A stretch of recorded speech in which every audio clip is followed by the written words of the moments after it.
Día D. ¿Cómo están? Buenas noches, bienvenidos a Día D. Tienen que estar muy atentos porque lo que pueden hacer en el Perú con sus huellas dactilares, las que están supuestamente súper protegidas en la RENIEC, es de terror. Eso lo vamos a tener más adelante porque hay una historia muy particular. Hablemos de las organizaciones criminales, que el común denominador de ellas es que sea un hombre el que las lidere. Desde aquellas lejanas épocas de Mosca Loca, El Loco Perochena, ¿no es cierto? Un lejano pasado hasta la actualidad. Ahí tenemos a Caracol, al Monstruo, por ejemplo. Pero toda regla tiene su excepción y esta excepción tiene nombre y apellido de mujer. Se llama Crismar Andreina Contreras. Tiene 19 años, su madre era la contadora, la financista, la que contaba el dinero sangriento y su casa en una calle tranquila, en una zona residencial, se había convertido en el centro de operaciones a donde además las víctimas llegaban voluntariamente. Eso es, así operaba esta organización. Lo que ocurría entre esas cuatro paredes es digno de una película gore, del terror más sangriento. No es gratuito que a Crismar la conocieran como la cortadedos. Crismar tenía un pequeño ejército de mujeres, principalmente extranjeras, y este es otro ángulo igualmente escabroso de esta organización, porque les prometía trabajo seguro, regularización migratoria, una vez que las tenía bajo su control, retenía los documentos y quien intentaba huir de la organización pues era asesinada. Entonces estas mujeres eran enviadas a bares, a discotecas para seducir a clientes de alto perfil, los llevaban a la casa del terror y ahí ¿qué es lo que hacían? Les cortaban los dedos y grababan todo para enviarle estos videos macabros a sus familias y exigir cifras de hasta 300.000 soles. ¿Por qué es que los vecinos no se enteraban de nada? ¿Por qué es que no escuchaban los alaridos de dolor? Porque ponían música a todo volumen. Estarán en una fiesta. Lo que descubrió la policía, que permitió capturar a esta organización y a la desafiante Crismar, son pruebas demoledoras, que se lo cuente Angélica Villegas. De una red transnacional que convirtió el secuestro en un negocio de sangre donde utilizaba a mujeres para captar hombres y luego pedir cuantiosas sumas de dinero por ellos. Apúrate porque ya te quedan son horas y te lo voy a matar, le voy a cortar la cabeza, le voy a cortar los pies, lo voy a picar y te lo voy a entregar en una caja así de regalo. Mientras Crismar bailaba, otras jóvenes que había reclutado según la policía, como Rania Ortiz, no volvían a casa. Su último rastro fue un collar antes de que el fuego y el desmembramiento borraran su identidad hace 2 años. Conectando el horror, de acuerdo a las autoridades, con una macabra cadena de mujeres arrojadas como basura en plantas de tratamiento y maletas que llevan el sello de la organización que lidera Crismar Contreras. Que este sitio parece el sitio donde ella frecuentaba, porque cuando yo le mandé las fotos, que aparecía ella con varias muchachas. Pero para ellas el tiempo se agotó.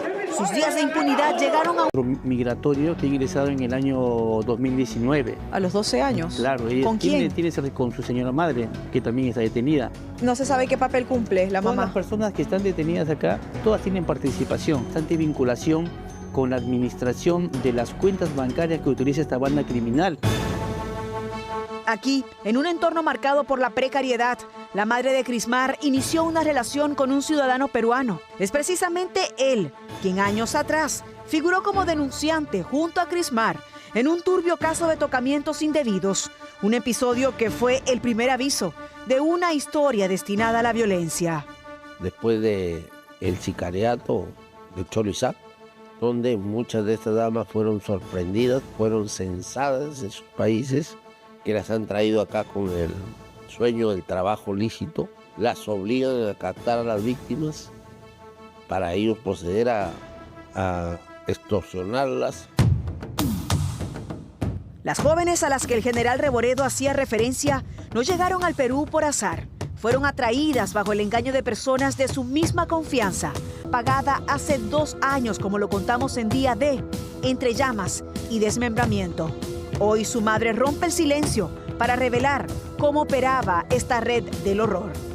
Ella a mí me hacía caso, después de ahí ella agarró una junta con esas mujeres, unas mujeres en la calle que bueno, ahí fue donde todo se me vino abajo. Ella vino y conoció a esas mujeres y eso fue lo más horrible que pudo haber pasado a mi hija.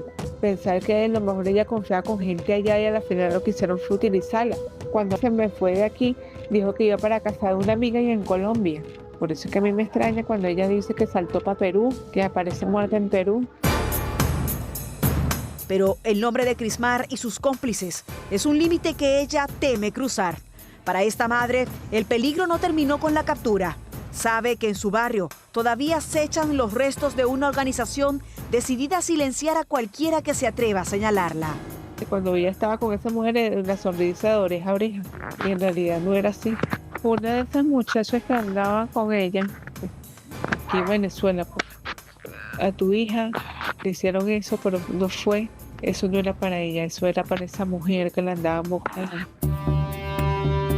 Los cuerpos descartados en maletas y plantas de agua eran el sello de terror de este clan. Una advertencia sangrienta para toda reclutada que soñara con escapar. Pero el horror tenía una estrategia. La explotación era solo el primer paso. El objetivo final era la casa de hombres, un seguimiento milimétrico que terminaba siempre en un secuestro express extorsivo.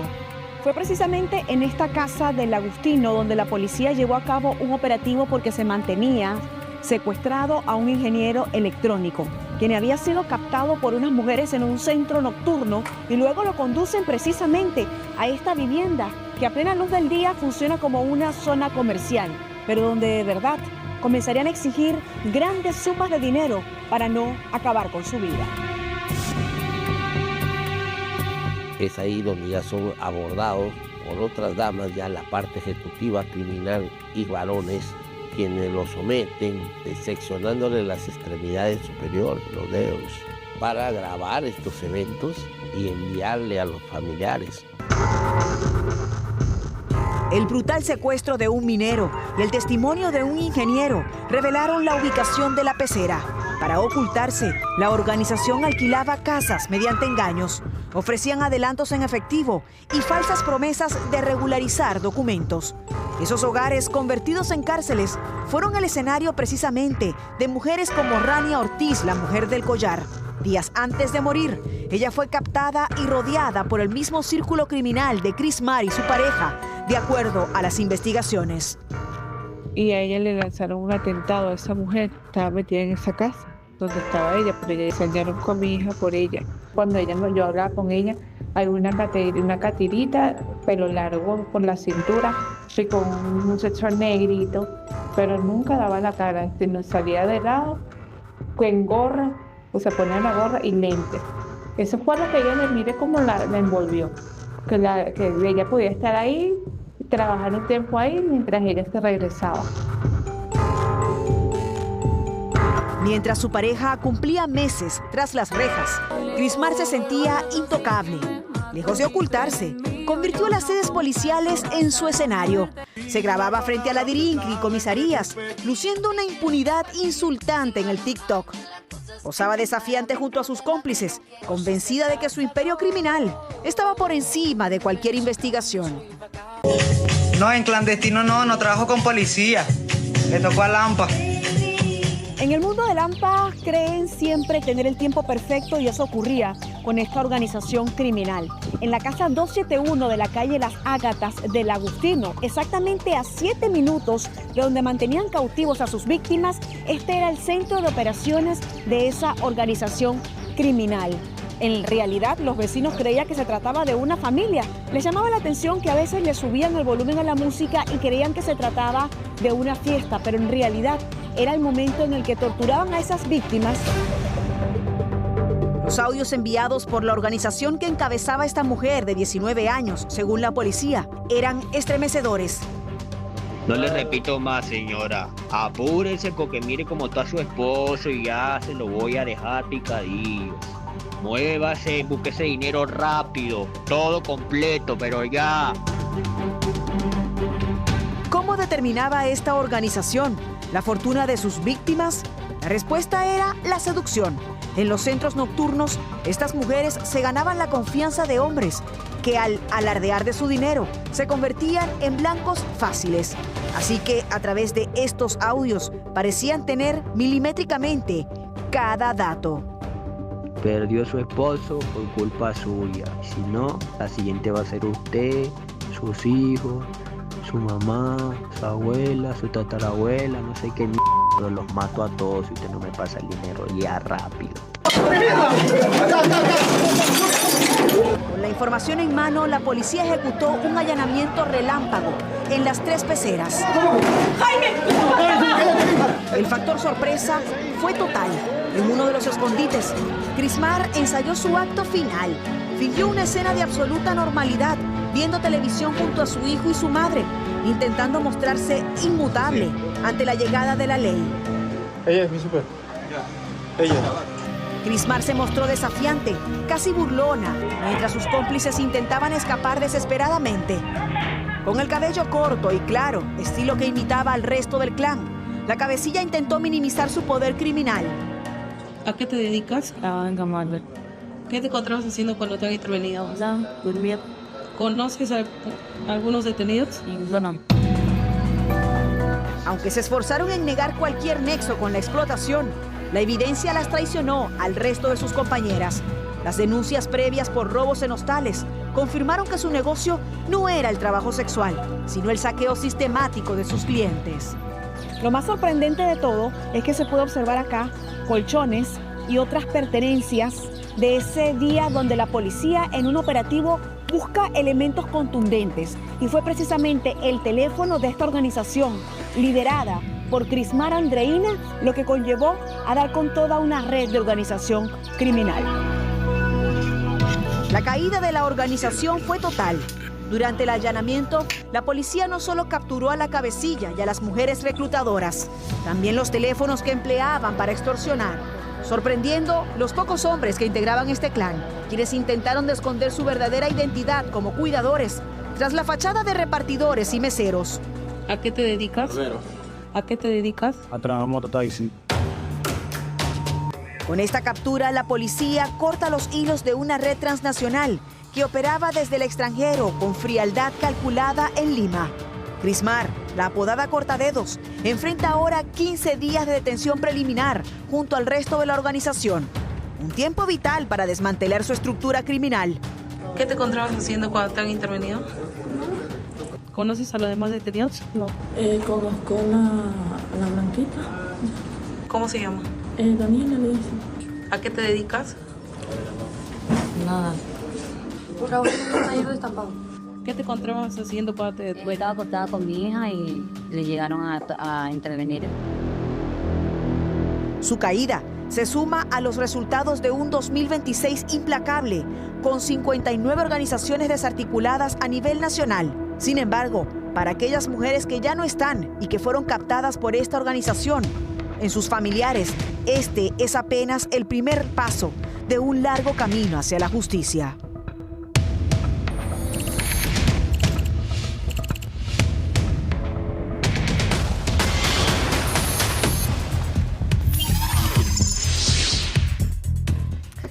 Vamos a volver sobre la masacre de la que fue víctima Cristina Herrera, que se recuerdan, en Lurín.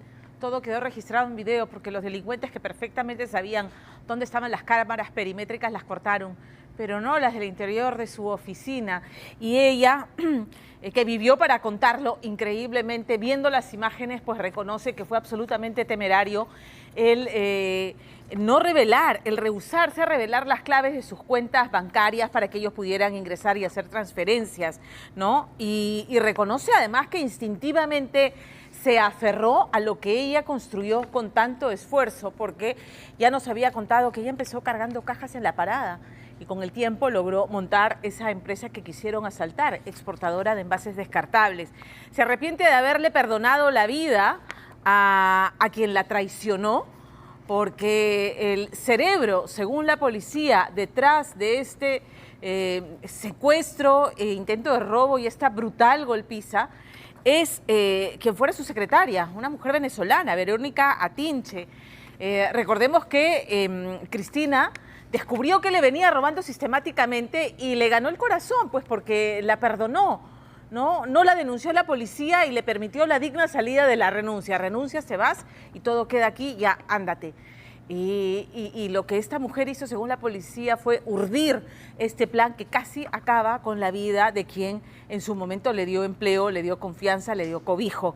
Esta noche tenemos material exclusivo, todos los elementos, las pruebas, los testimonios y sobre todo el contenido del teléfono celular de Verónica Atinche, que le permite a la policía asegurar que ella es la autora intelectual de este asalto. Robina Rossi. Yo caigo de esta manera, así. Cuando eso cae acá encima mío. Esa caja negra cae acá. Él se va para allá. Él regresa. Yo tengo sangre en la boca, bastante sangre, y no puedo respirar. El horror que ocurrió después que Ismael López Torres cortara los cables de las cámaras de seguridad. Aquellos momentos narrados por la protagonista de una agresión que aún deja huellas. Me jala así de los pies, bien vengo yo acá, y acá me deja, acá, así. ¿Cómo yo llegué allá? No recuerdo. Yo no recuerdo hasta que me cae un charco de agua en la cara y yo hago esto, ¿no? Y ahí ya su esposo Y ahí ya mi esposo me agarra. Y él le decía, y él me pegaba diciéndole, levántate, levántate. Y el otro decía, se está haciendo. Esa maldita se está haciendo. Yo trataba, te lo juro por Dios que yo trataba de poner, pero no mi cuerpo no podía, ¿no? La agresión que ahora Ismael López Torres intenta maquillar. No amarramos a nadie como están poniendo un secuestro donde a ninguna de los agraviados se amarraron.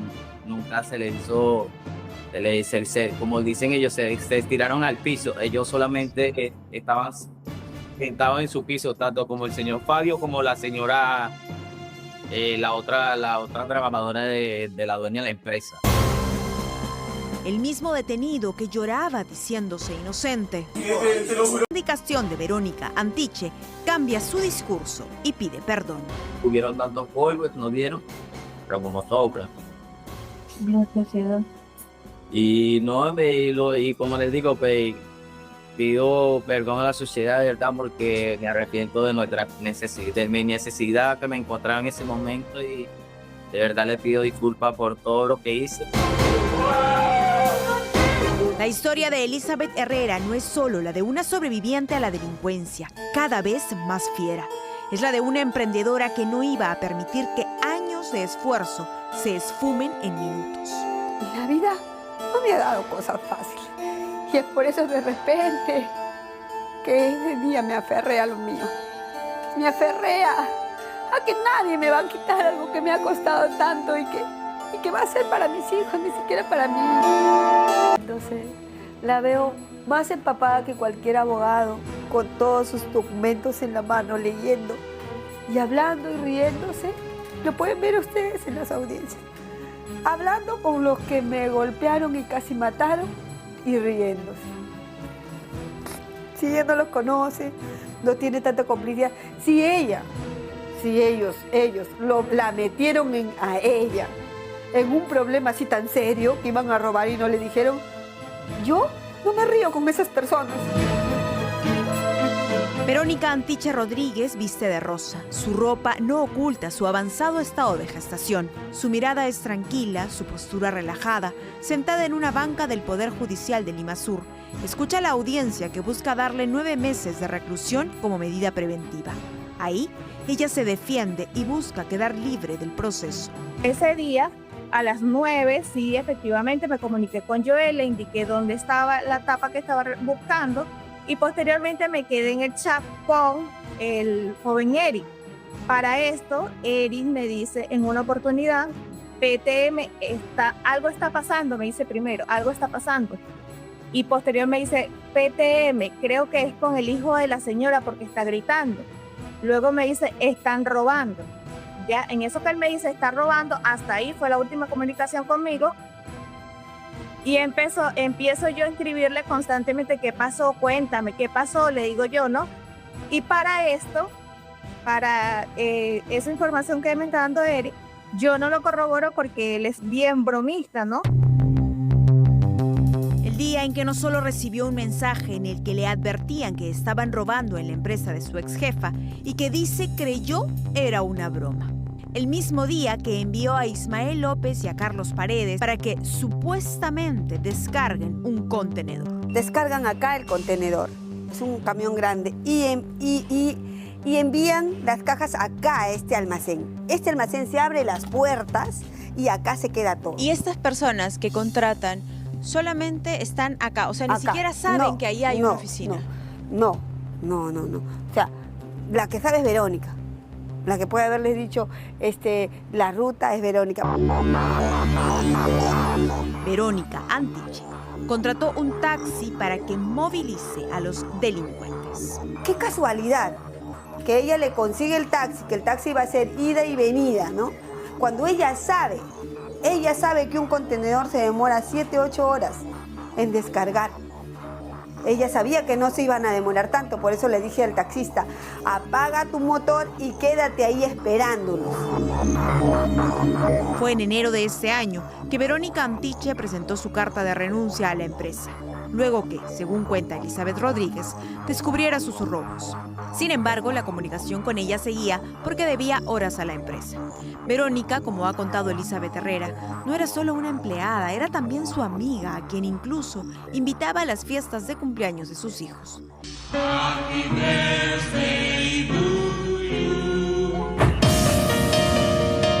Verónica veía de cerca la vida de su jefa, su cabello multicolor hecho en la peluquería, su ropa, sus salidas a fiestas y sus viajes familiares. Verónica quería parte de la vida que podía darse una mujer que había trabajado desde niña para salir adelante.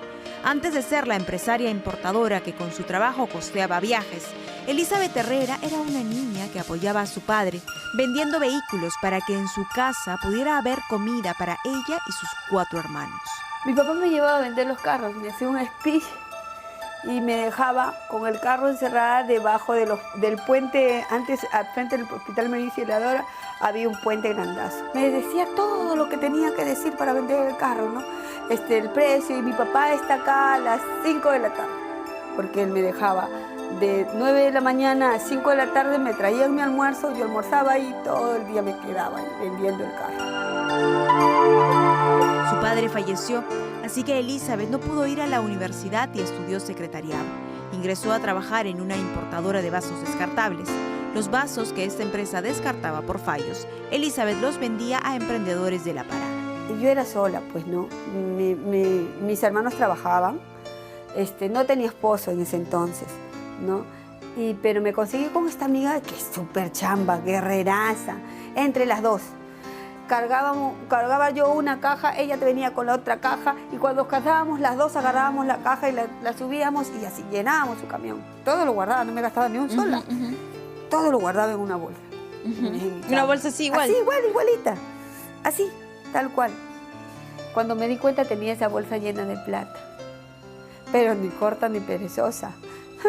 No me iba a gastar mi plata en nada. ¿Hasta qué voy a hacer? ¿Qué voy a hacer con tanta plata? ¿Qué voy a hacer con tanta plata? ¿Qué voy a hacer? Mi mamá me decía, hija, un negocito, tú eres negociante, mami. Con este dinero formó su propia empresa de importación de vasos de plástico descartables. Ella misma importaba, imprimía y entregaba la mercadería. Me sentaba en mi banca, me imprimía un vaso, lo dejaba ahí en una plancha en una plancha de triple A, 2 vasos, lo dejaba ahí en una plancha de triple A y lo dejaba en una plancha de triple A. ¿Cuántos vasos imprimía al día? 5 millares. Wow, ¿usted sola? Millares, ¿sí? Fue por ello que cuando vinieron a quitarle lo suyo no pudo entregarlo con facilidad. Se enfrentó con el delincuente que la apuntaba con una pistola y la golpeó hasta causarle un desmayo. A Verónica Antiche, así como los demás implicados, se les impuso la noche del viernes 9 meses de prisión preventiva. La mujer embarazada ha defendido hasta el final su inocencia, pero más de un hecho la incrimina, como el que haya querido no dejar rastro de conversaciones con el taxista al que ella contrató. Todos mis mensajes de WhatsApp de audio que yo le envié a la señora Verónica, mis conversaciones que yo le envié a ella están allí.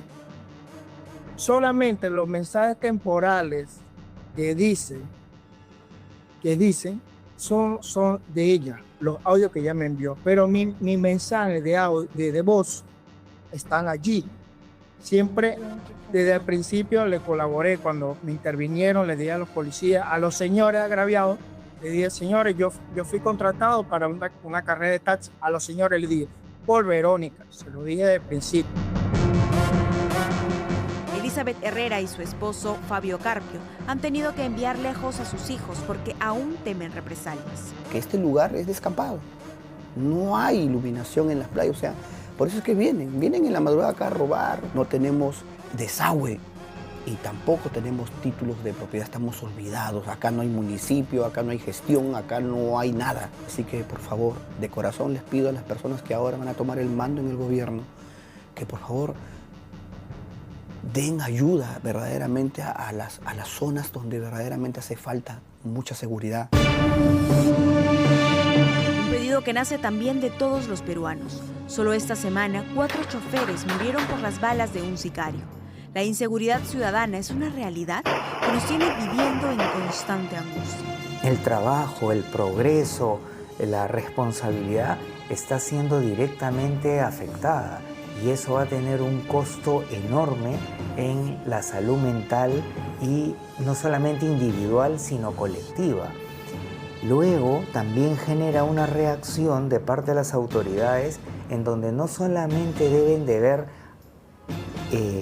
atacar y combatir a la delincuencia, sino de dónde está surgiendo, porque ahora agarran a unos, pero no están viendo que detrás de ese uno que guardan van a haber 5 menos experimentados y más agresivos y va generándose una espiral ascendente. Según cifras oficiales, cada día mueren 6 personas víctimas de la violencia criminal. Elizabeth y Fabio se han quedado en su casa para seguir luchando por lo que es suyo, por mantener a su familia, pero con miedo a que delincuentes vuelvan por ellos.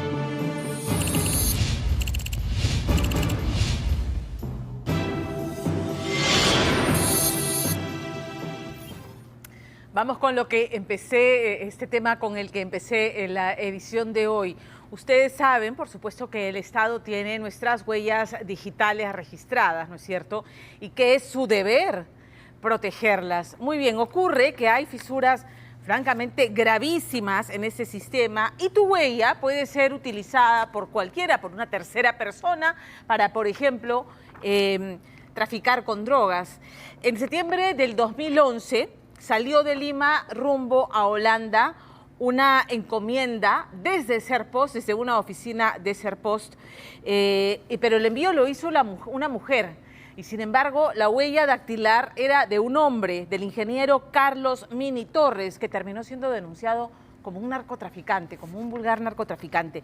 Mini Torres, que en el proceso demostró que el día y la hora en que se hizo ese envío, él estaba en su centro de trabajo, tuvo que pasar 4 meses en primera instancia en la clandestinidad para poder reunir las pruebas necesarias y no irse preso preliminarmente.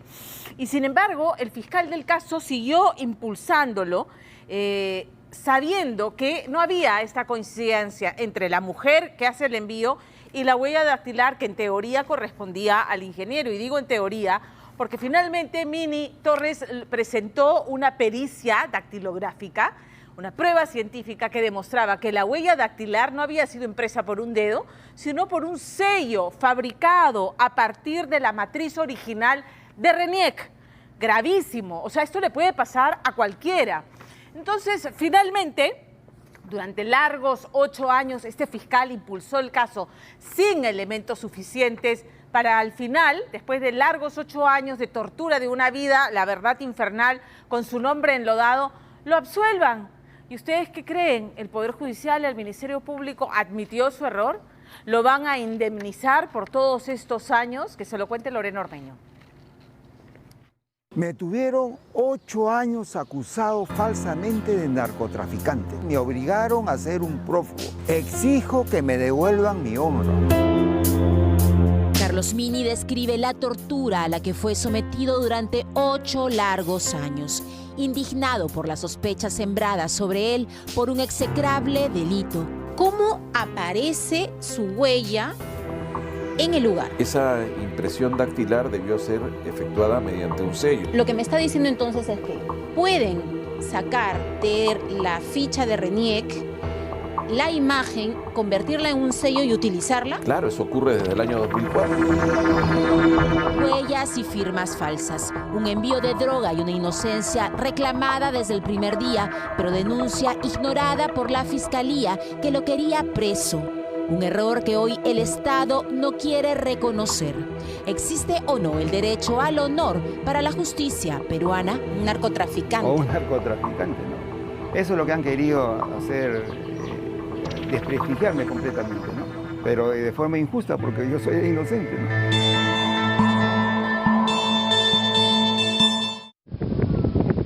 Hemos subido, apenas llegué, hemos subido, ahorita apenas 1, 2...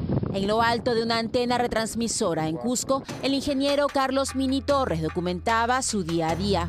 Recorrer la geografía peruana para calibrar el audio y video de la señal de televisión que llega a nuestros hogares. Una carrera con la que trabajó en casi todos los canales, pero que cree lo llevó a vivir el capítulo más difícil. Yo había hecho un envío de droga a través de una encomienda en Interpost y que ahí aparecía mi huella y mi firma, pero con el nombre de una mujer. Y esa huella luego la habían mandado a verificar en el RENIEC y arrojaba de que era mi huella. ¿Usted alguna vez había ido a hacer algún envío por Serpost a la dirección donde dieron? Por Serpost nunca he ido a hacer ningún envío.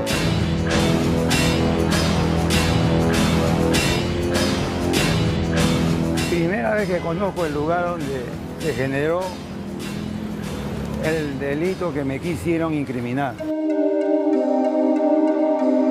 Se siente mucha indignación y a la vez frustración, ¿no? Una pesadilla y la cual me impidió progresar como persona, como profesional. Me obligó a estar alejado de mis hijos. Tuve que trabajar hasta de obrero, ¿no? 15 años después de aquella notificación, somos testigos del dolor del ingeniero al conocer el punto de partida de su desgracia. En septiembre de 2011, esta oficina de Serpost en La Victoria recibió una encomienda con destino a Holanda. El paquete contenía ropa de niño preñada con 600 gramos de cocaína. Según el recibo, enviado por una mujer de nombre Patricia, pero con la presunta huella y firma de Carlos Mini. Por lo absurdo de la acusación, el ingeniero envió con su abogado las pruebas que demostraban que estaba trabajando. Yo estaba dentro de las instalaciones del Canal 2. Se sustenta que yo ingresé a las 9 de la mañana y salí a las 6 de la tarde. Ahora Latina es un fortín. Ahí uno marca con el photocheck, se ingresa y sale. No puede uno escaparse por una puerta falsa. Creyendo haber demostrado su inocencia, Carlos Mini siguió trabajando. Pero meses después, la desgracia llegó.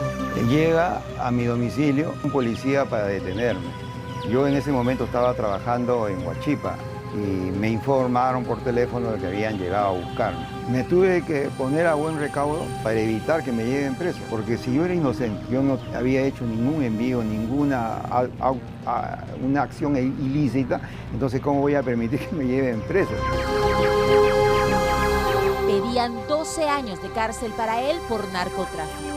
Siendo inocente y sin enemigos, entendió que era una venganza por el reportaje.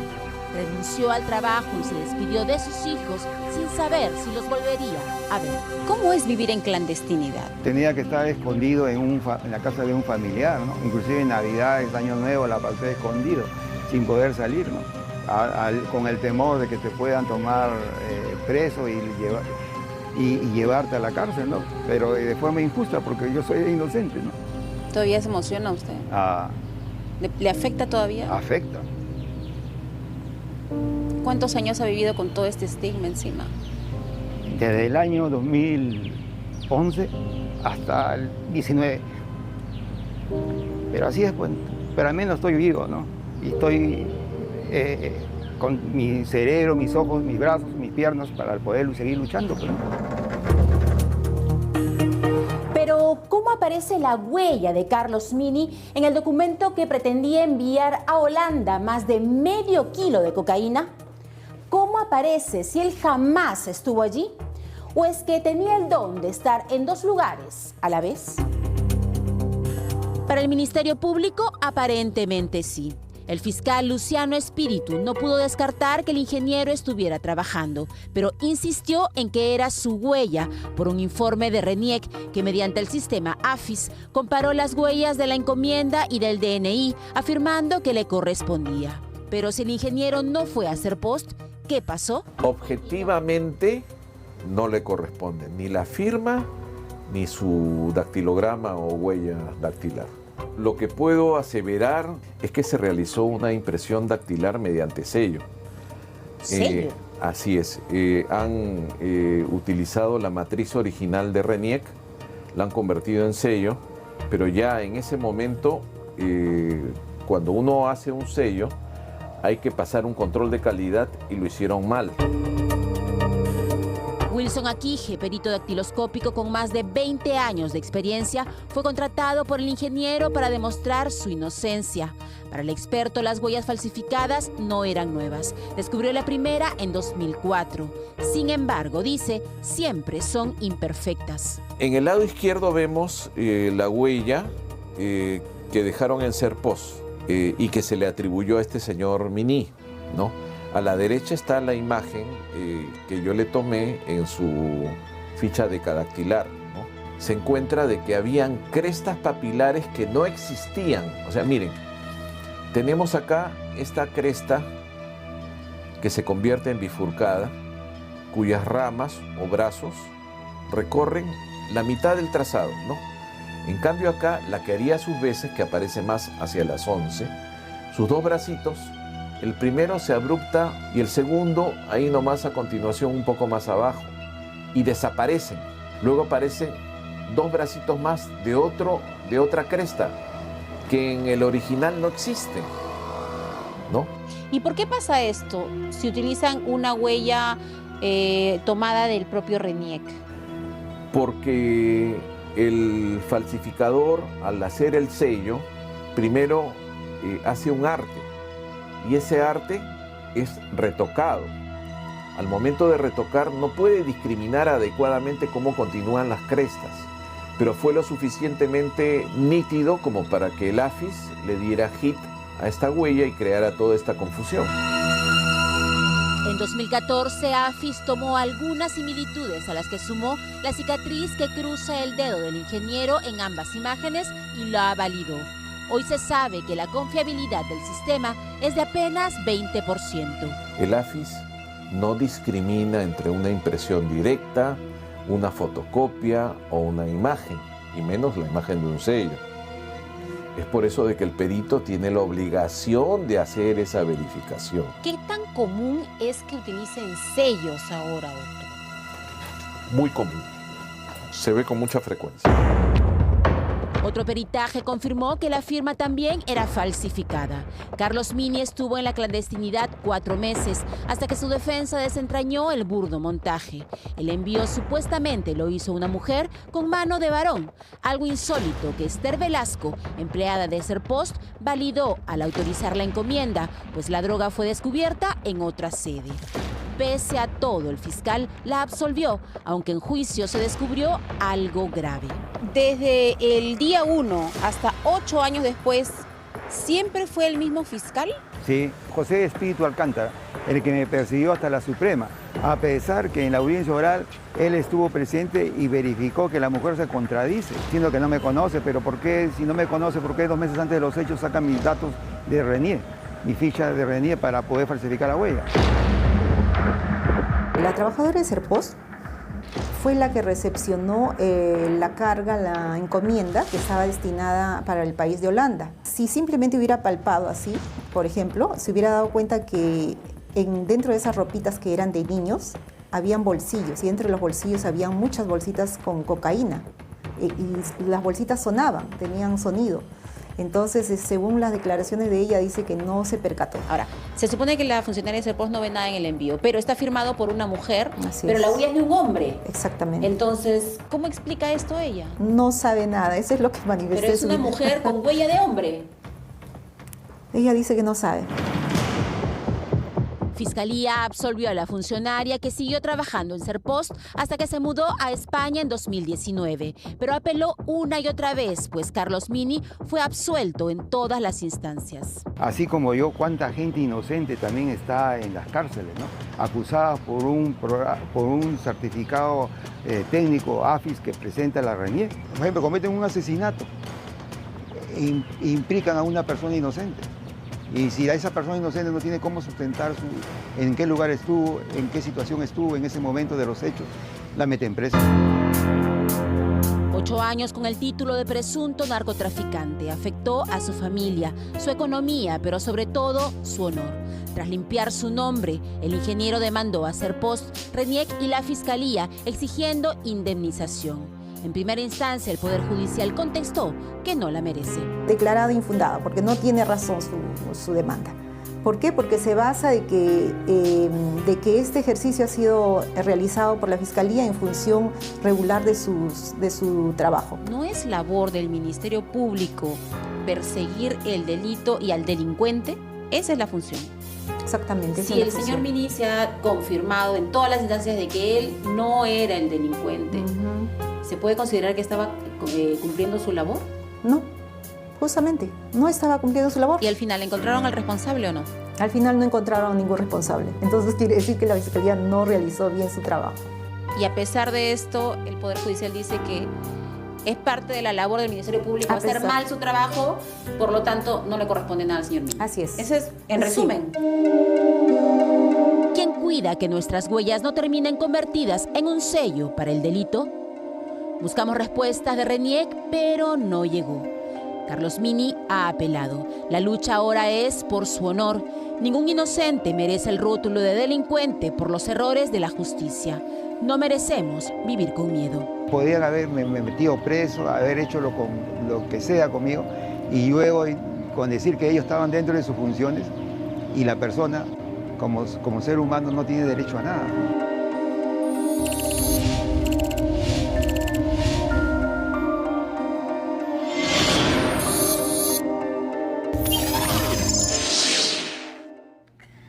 Ocho años viviendo con el estigma de ser denunciado, acusado, señalado como un vulgar narcotraficante. Ha terminado absuelto porque desde el inicio ninguna prueba calzaba con la acusación fiscal. ¿Cómo es que ese fiscal no está siendo sometido a un proceso disciplinario? ¿Cómo es que no se ha iniciado una investigación respecto a la diligencia con la que actuó en el caso? Y no solamente la diligencia, sino el criterio torcido de conciencia. Porque desde el día 1 ese fiscal sabía que no se condecía que el envío lo hizo una mujer y la huella dactilar era de un hombre. A partir de ahí, las pesquisas debían conducir inmediatamente hacia una pericia dactilográfica para determinar que no correspondía a la huella de quien persiguió durante 8 años con una obsesión que no se entiende. Y a la funcionaria de Serpost, ¿no? Bueno, es una mujer y ve que la huella digital no la ponen, sino que ponen un sello y ella queda absuelta y a este pobre hombre lo siguen persiguiendo. Y claro, en el Perú, como las reparaciones civiles que no se pagan, se imaginan si le pudieran una indemnización, tendría que irse a los tribunales nuevamente para que le paguen una indemnización que le ha sido negada. Porque aquí no es un fiscal que estaba haciendo su trabajo, que era investigar y perseguir el delito. Aquí no había delito imputable al ingeniero Mini Torres. Entonces, lo mínimo que debería ocurrir es que a ese fiscal se le abra una investigación y un proceso disciplinario. Vamos a cambiar de tema. La verdad es que es impactante el video en el que un asistente a un show que estaba animando José Luis Cachay Ramos, el popular Cachay, ¿cómo lo empuja? Nadie lo ve venir, se acerca haciendo bromas y el hombre lo empuja dándole la espalda a la gradería. Es terrible porque se cae y claro, el resultado fue la fractura del brazo e impidiéndole hacer lo que sabe hacer con su cuerpo y con su ingenio, ¿no? Hacer reír a las personas. Cachay formó parte de ese equipo estelar, de ese conjunto estelar de cómicos que en la década de los 90 alcanzaba los 50 puntos de rating, algo de verdad irrepetible. Y hoy día Cachay no tiene seguro médico, no tiene contratos, no tiene una red de protección está vendiendo chocolates en la calle para poder pagar la fisioterapia. Y sin embargo, el hombre responsable de esta situación, un ex policía, ha salido a decir que ya está todo perdonado, que ya está todo bien. ¿Es verdad eso? Percy Guzmán estuvo con Cachay, que se lo cuenta todo. Ay, ay, ay, ¿cómo estás, Cachay? Estás bello como siempre. Pero mira lo que me han hecho, mira mi brazo. Estoy mal, pero muy pronto vas a ser bello como yo. Espejito, espejito, dime quién es el más hermoso. ¡No! Tú, los dos somos bellos. Detrás de la imagen irreverente y la eterna sonrisa de José Luis Cachay Ramos, se esconde el amargo recuerdo de la agresión que sufrió mientras presentaba su espectáculo en Olmos.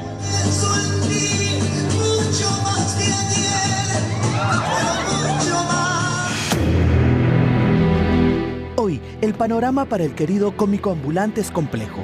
Las secuelas físicas le impiden volver a trabajar. A este difícil momento se suma su resistencia a someterse a una cirugía de muñeca, una intervención crucial para sanar la fractura radial distal que padece.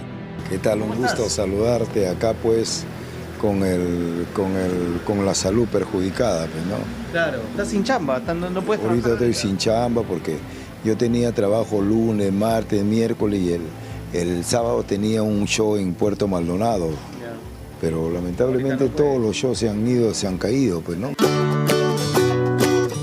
A Cachay lo encontramos en su casa. En su humilde hogar se observan algunas fotos familiares y recuerdos de épocas de bonanza, cuando vivía el auge de los cómicos ambulantes y gozaba de gran popularidad. ¿Cuántos añitos tienes, Karina? Tiene 23. 23 años, ¿solterita o casada? Bueno, estoy ratera. ¿Que eres ratera, dice? Cachay fue una de las figuras más queridas en la época dorada de los cómicos ambulantes. Y fue en el año 2010 cuando conocimos de cerca su historia, al llegar hasta su querido Chiclayo, específicamente al peligroso barrio de La Victoria, lugar donde creció enfrentando carencias y dificultades, pero también donde nació su sueño de hacer reír a la gente. Hemos sido 20 hermanos. ¿20 hermanos? 20 hermanos. Ah, son bastantes. 10 vivos, 10 muertos. José Luis es el noveno de 20 hermanos. Perteneció al ejército peruano y fue combatiente durante el conflicto del Falso Paquilla. Sin embargo, la comicidad pudo más. Empezó trabajando como faquir y fue ahí donde descubrió su verdadera vocación en el humor callejero. Salí del ejército, me vine acá a trabajar de guachimán y yo recuerdo que pasaba por la Plaza Guadalupe, hay gente que no conoce. La Plaza Guadalupe es al frente del Palacio de Justicia a la espalda. Ahí trabajaba uno de los grandes exponentes y para mí fue un molde de la comicidad, el finau Calíbula y el finau Tripita, ¿no? Fue de la mano de los fallecidos y por todos los sitios, todo el mundo estaba viendo los cómicos, los cómicos, los cómicos. Fuimos una fiebre. Después del boom televisivo, muchos de sus compañeros cómicos pasaron al olvido. Algunos partieron de este mundo en medio del sufrimiento, sin recursos económicos ni seguros médicos que los ayudaran en sus momentos más difíciles. Hay un dicho que dice que el hombre y la mujer son arquitectos y constructores de su propio destino. Si quieres te construye, si quieres te destruye. Este es como cualquier profesión, como un carpintero, como el mecánico, como el policía y como cualquiera, ¿no? Pero cada uno hace su vida de lo que quiere, pues, hermano, ¿no? Hay gente de la comedia, ha hecho plata y están bien. Mira el Cholo Cirilo. El Cholo Cirilo tiene negocios, tiene hecho, pero todos no tienen la misma suerte del Cholo Cirilo. Mira lo que me ha pasado a mí. Me han tirado desde arriba y ahorita no estuviera hablando contigo, ¿no? Mira lo que le ha pasado a Pompín. Pompín se ha operado y lamentablemente le entró una bacteria y mira dónde se fue. José Luis Cachay supo marcar una diferencia basada en el esfuerzo diario, aunque su trabajo no le ha significado una vida de lujos y bonanza económica.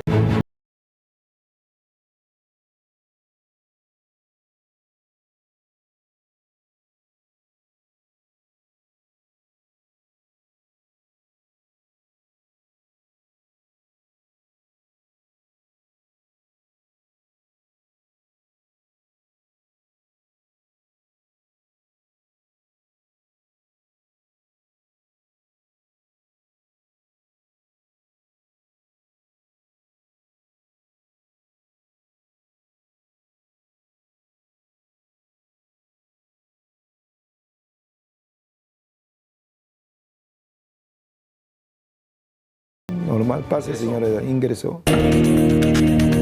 El último número del show estaba a cargo de Cachay. El cómico ambulante nos cuenta que ya estaba por culminar su presentación con el musical de Juan Gabriel, donde interactúa con el público. Vamos a suponer que estas son las gradas, yo venía, tararararara, yo te miro y te veo medio serio, por eso hago así la venia, en ningún momento te toco, y cuando abro así, él aprovecha ahí para meterme los dos, con el puñete, con las dos manos, ¡pah! Es ahí donde me hace volar, pues, yo, ¡pum!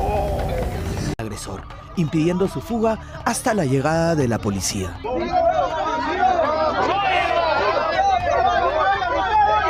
Yo era para caer encima de un niño, a ese niño lo hubiera desnucado. Entonces esa persona salió a enfrentarlo al tipo, a mentarle la madre, dijo, ¿cómo puede ser posible que haga mi hijo? Lo podías haber matado. Ni siquiera se baja. Yo cuando estoy en el suelo tirado, que perdí el conocimiento, ahí me he levantado hasta que me siente, me han dado un poco de agua. Y él nunca se acercó a darme los primeros auxilios, nada. Cachay fue trasladado primero a la posta médica y luego a la comisaría de Olmos, donde sentó la denuncia por lesiones graves con agravante. Un caso que actualmente es investigado por el Ministerio Público. Estamos exigiendo nosotros que se aplique la pena que requiere, que es de 6 a 12 años, conforme lo establece nuestro Código Penal.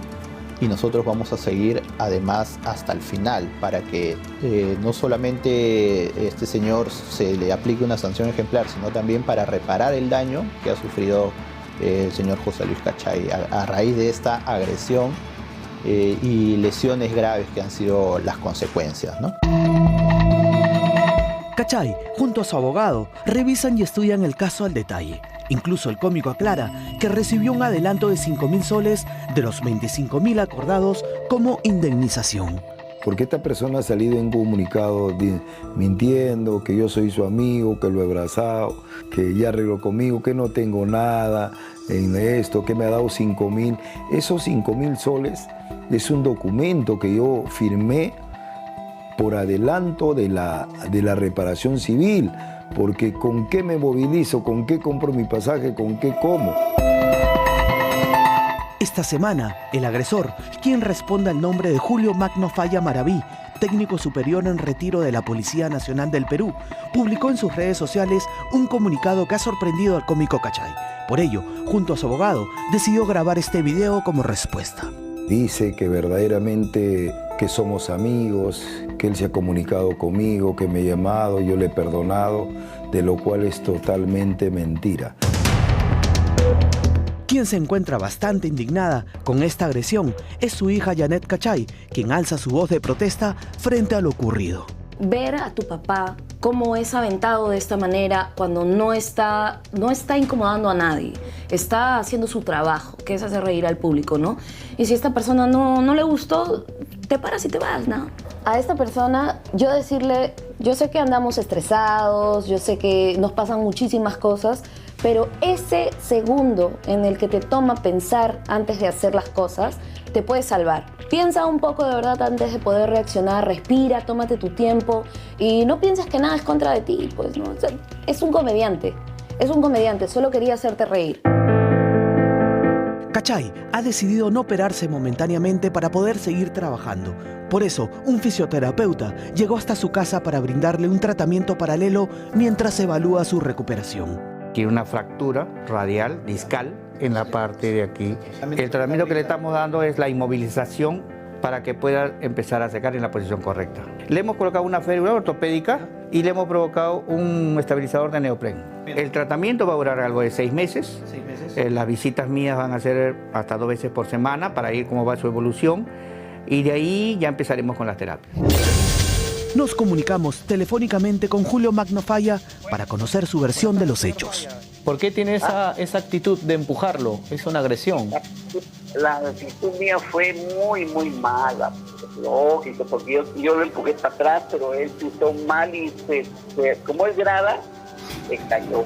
Fue mi reacción mala. Eso está, que no sé ni cómo decírselo, ni cómo explicárselo, porque yo al final no le tengo cólera, no tengo nada, ni cosa por el estilo. ¿Pero por qué lo hizo? ¿Cuál fue su impulso? Se me escapó porque no quería que me toque. Según el señor Falla, personalmente le pidió disculpas a Cachay en la comisaría de Olmos. Sin embargo, el cómico espera que su caso siga su curso y se haga justicia.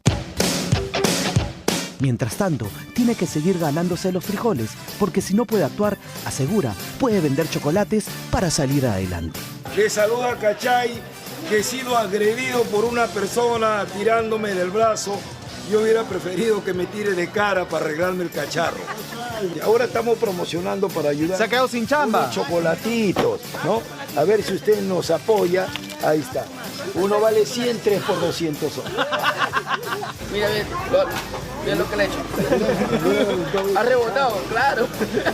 Yo no como chocolate, pero bueno. Son, ahí está, 2 por 5 para que Ya, usted... está bien. Ya me estaría. Todo tranquilo. Mejórate.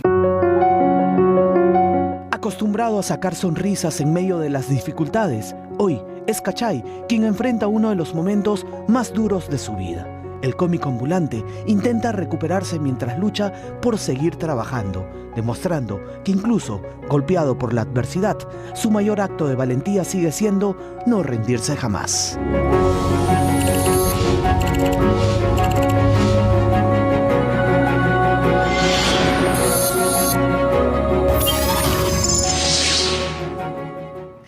Momento de hacer una pausa, vamos a regresar con una entrevista aquí en los estudios a quien se llama confesor y director espiritual del candidato Roberto Sánchez, y que esta semana visitó Palacio de Gobierno, estuvo en una reunión de 35 minutos con el presidente Balcázar, que recuerden que sí, tenemos presidentes en Palacio de Gobierno, el señor Balcázar. Volvemos con Luis Basalar García y también una publicación que desnuda, si se puede, aún más, pero con sustento, porque es una investigación periodística, a Antauro Humala. Hoy el socio negado, lo han metido a la congeladora, pero el señor cada vez que se le ofrece tribuna sigue incendiando la pradera. Lo que ha dicho la televisión chilena es de terror e insiste en la guerra para recuperar Tarapacá y Arica, y lo dice en televisión chilena sin ningún empacho. No hay quien frene la verborrea violenta de Antauro Humala. Regresamos con eso, pero antes tengo un mensaje de nuestro...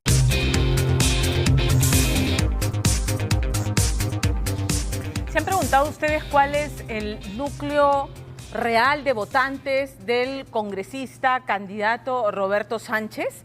Los 2 millones de votos que le permitieron pasar al balotaje, haciendo esta imitación grosera de Pedro Castillo, aferrado al sombrero chotano como si fuera un amuleto, copiando el plan de gobierno e incluso también incurriendo en las mismas contradicciones del profesor, o son esos apenas 14.000 votos y un poco más que arañó en la votación que obtuvo en su candidatura como diputado, para diputado en el próximo Congreso. Hoy también como Pedro Castillo, en la segunda vuelta, Roberto Sánchez ha moderado su discurso radical de izquierda, ha convocado a los mismos técnicos de Pedro Castillo para aplacar el nerviosismo de los empresarios, de los inversionistas, que son en buena cuenta los que mueven la rueda de la economía. Y claro, y una mención especial en estos intentos por moderarse, por apartarse de las propuestas más radicales, está el negar como Judas a Antauro Humala como su socio político. Sin embargo, ¿cómo desperjudirse de ese video que circula permanentemente del año pasado en la celebración del andahuaylazo que hizo Antauro Humala? Roberto Sánchez toma la palabra para señalar que el andahuaylazo, donde se asesinó a 4 policías, los etnocaceristas liderados por Antauro Humala tomaron por asalto la comisaría, asesinaron 4 policías exigiendo que renuncie Alejandro Toledo. Y para Roberto Sánchez el andahuaylazo fue una gesta de rebeldía, una acción política, un día emblemático, pero no solamente dijo eso. Ese día habló de una alianza de largo aliento. ¿Qué es lo que dijo? Esto no se va a resolver en estas elecciones. Necesitaremos un proyecto de 30 años. De 30 años, ahí está el video. Entonces, y además Roberto Sánchez, la verdad es que dice, no, yo no concilio con la violencia, pero sin embargo le perdona la vida al que seguirá siendo su socio político en que intente negarlo. Porque él ha dicho, ya pues ya pagó sus culpas, ya cumplió su condena, no seamos más papistas que el Papa. Y lo que hay que decir aquí es que con la violencia nuevamente no se concilia, parece que el candidato no lo tiene claro. Antauro Humala no ha abdicado de sus ideas violentas. Antauro Humala cada vez que tiene tribuna para poder pregonarlas, lo hace, y lo más reciente ha sido en una entrevista con un canal chileno, donde volvió a hablar de ir a la guerra si la vía diplomática no es suficiente para recuperar Tarapacá y Arica. Aunque diga que no, ahí está el deseo de un proyecto de 30 años de la mano de los etnografistas y de Antauro Humala. Richard Apolo. Y vamos a darle un tiempo porque nuestro compañero Antauro Humala quiere dar unas palabras revolucionarias. Buenas tardes, compatriotas, revolucionarios, compatriotas, socialistas, compatriotas, castillistas, compatriotas de Juntos por el Perú, compatriotas, velasquistas y endocacelistas. Esta reunión es la primera de muchas. Vamos a conquistar Lima, vamos a recuperar Lima, se la vamos a arrancar a la derecha. Nadie puede negar que Antauro Igor Humala es un personaje de aquí. Mi agradecimiento a los compatriotas de Juntos por el Perú por haber tenido la visión histórica de embarcar en una misma nave electoral a los compatriotas de la izquierda más patriota y más aguerrida y a los compatriotas del nacionalismo. Es asalto, delirio y traición. ¿Con cuál de los tres te quedas? Con las tres me quedo yo. Ah, sí. Sí, Tiene un poco de todo. Tiene un poco de todo. Pero en medio de todo es yo sí diría que un tipo sin filtros, un tipo desbocado. A los deudos de los muertos y a los deudos de los secuestrados, que son como 40 policías y 10 soldados y 10 militares y 4 policías muertos, a esos deudos no les he pagado nada. Y con respecto a los secuestrados, me niego profundamente y no les voy a pagar ni un solo sol a esos maricones, porque nunca fueron secuestrados. Un tipo para quien dicen, la traición expande cada día en su vida, sobre todo la política. Y al parecer, sabe que de cara a la segunda vuelta, podría experimentarla una vez más. En la historia de Antauro lo han visto como alguien que tiene capital político, que tiene contactos, que tiene, a veces exagerando sus posibilidades, sus conexiones, etc.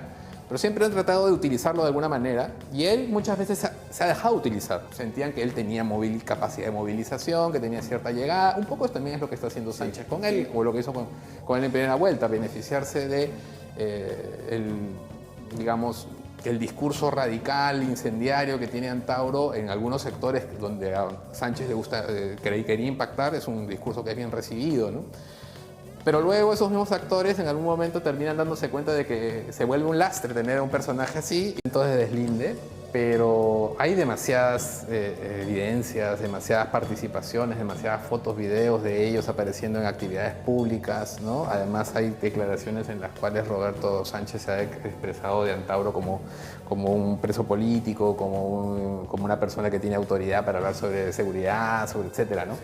Entonces, mientras no haya un deslinde claro que pase por desdecirse de ese tipo de cosas, de darles autoridad y que pase por decirle lo que realmente es, que fue un asesino, un golpista, un violentista, o sea, yo no le creo. Va a ser pues por las buenas que van a salir mañana, como por mutuo dice eso, entonces el mutuo acuerdo, hemos pensado que mejor no es seguir con nuestra relación, eso no va a pasar, ¿no? Va a ser con escándalo. Me llega a huevo ser ministro, de verdad, te lo digo sinceramente.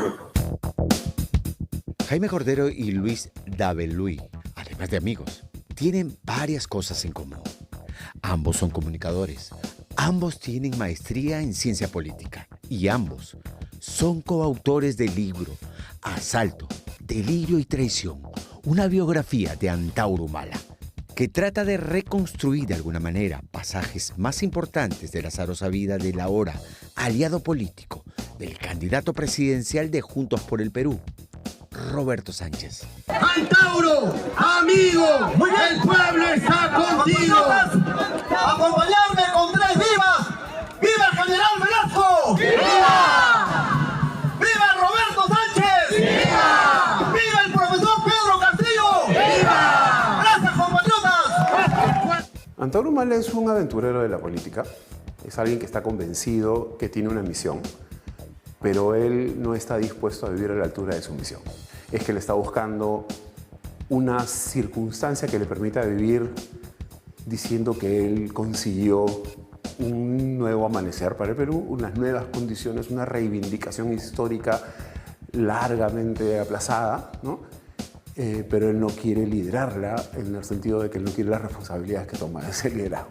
Para Juntos por el Perú, porque siente que la izquierda un poquito más moderada, digamos, que es algo que a él le repele. Por eso es que él dice que Sendero Luminoso es lo mejor que le ha dado la izquierda al Perú, porque en realidad él, y esto es una cosa medio contradictoria, ¿no? Hay gente de izquierda moderada que a veces trata de ser un poco concesiva, un poco, digamos, tratar de justificar un poco a Antauro, tratar de ser un poco más comprensiva con él. Él no tiene ninguna comprensión hacia ellos. Él considera que la izquierda auténtica es la izquierda que toma las armas, la que va a la revolución. La izquierda valiente, entre comillas, es esa. Por eso es que dice que Sendero era pues el Partido Comunista del Perú, que verdaderamente representa los valores de lo que él cree que debería ser la izquierda, sin él considerarse de izquierda. Les cuentan que fue en el 2023 cuando por primera vez hablaron por 5 horas con Antauro Humala, como parte de la investigación de lo que hoy es el libro Asalto, Delirio y Traición.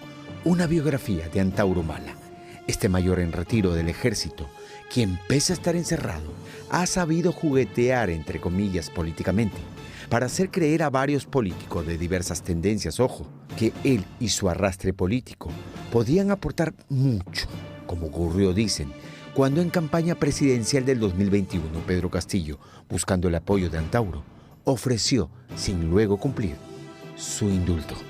¿Le cumplió lo que prometió el presidente Castillo, que iba a indultarle? Ese señor incumplió su palabra de maestro. Entonces salió indultado. Él cuando sale de prisión, cuando sale en agosto del 2022, Castillo ya está preso. Y a él le preguntan si él va a ir a juntarse con Castillo. Y lo primero que dice, o sea, lo primero que sale es: él tiene problemas con la justicia, nosotros no vamos a hablar, nosotros no queremos estar mezclados con gente que tiene problemas con la justicia. Sin embargo, como dicen ambos, Antauro es capaz de comerse por conveniencia varios sapos. Y Castillo es un claro ejemplo, afirman. Y es que si antes Antauro despotricaba del hombre que lo estafó políticamente hablando al no indultarlo, hoy en día, tras su alianza con Juntos por el Perú, su discurso respecto a Pedro Castillo es otro. Mi homenaje al compatriota Pedro Castillo, que está en estos momentos escuchándonos, está resistiendo. Y yo les digo, esta fórmula presidencial, esta fórmula de Juntos por el Perú, en los hechos es la más revolucionaria, porque su líder histórico de Juntos por el Pueblo está soportando el cautiverio por revolucionario. Ya no le importa que aquel que le prometió el indulto no se lo dio, y ahora el que puede ser el presidente indulte a ese que lo traicionó. Es más pragmático que lo que le gustaría reconocer. Porque él, claro, se trata de vender como un tipo con unas ideas muy firmes, con una ideología muy cerrada, muy fundamentalista, digamos, con un discurso muy orgánico y radical.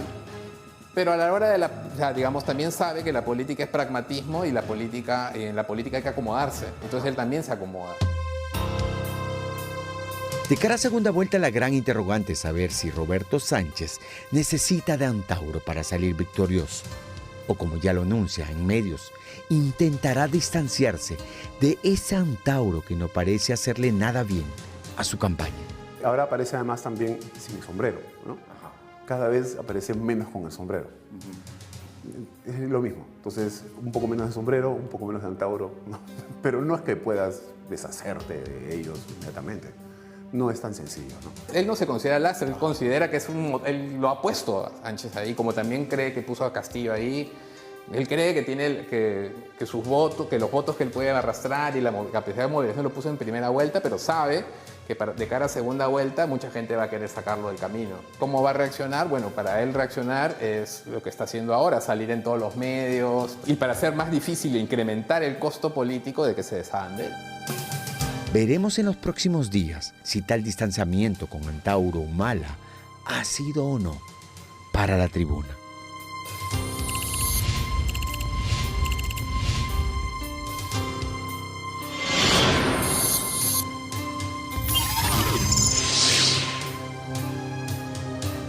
En el estudio, Luis Basalar García, él es asesor espiritual del candidato Roberto Sánchez. Buenas noches.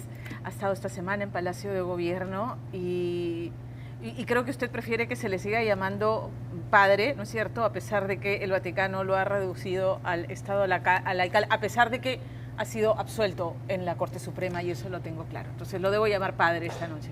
Pamela, en primer lugar, muchas gracias por esa delicadeza propio de un canal que, a pesar que pueda ser distinto, respeta las posiciones, y yo en relación a eso quiero contarle al Perú que no solamente mi proceso está en apelación a la asignatura apostólica, sino que además concluyo, sé que el tiempo es corto, concluyo que el canon 290 dice que una vez que uno es sacerdote lo es para siempre. Y en Trento dice claramente, por ejemplo, que quien diga lo contrario es anatema, que en el lenguaje bíblico es maldito. No lleguemos a eso. Por eso te agradezco infinitamente, porque has revelado un nivel, sobre todo cultural, y eso me hace que esté aquí sentado. Le agradezco. A ver, como hombre de fe, a Antauro Humala lo están negando como a Judas más de 3 veces. Ha hecho campaña con ustedes, los ha acompañado durante la primera vuelta electoral. Y sin embargo, el candidato Sánchez lo que ha dicho es: ya cumplió, no seamos más papistas que el Papa. ¿Dónde queda? ¿Y por qué esta ninguneada a alguien que fue fundamental, entiendo yo, en la primera vuelta electoral? Fíjate, en primer lugar, yo lo he entrevistado a Antauro en su casa de playa, y como propio le hice todas las preguntas. Y luego, cuando quise entrevistarlo en mi podcast, no quiso venir, porque yo estoy en contra de varios puntos. Entre ellos, yo no puedo reivindicar la figura de Cáceres, entre otras cosas, porque mandó a asesinar a los campesinos. Pero sí debo reconocer que hay un elemento importante a rescatar, que es el nacionalismo. Bien entendido. Es este el punto en el que han confluido cuando se ha hablado de una especie de relación de fuerzas. Pero Antauro no pertenece al partido, y al mismo tiempo su figura está enlazada a lo de su padre, que fue candidato al Senado. Una vez que no ha llegado, ya no está.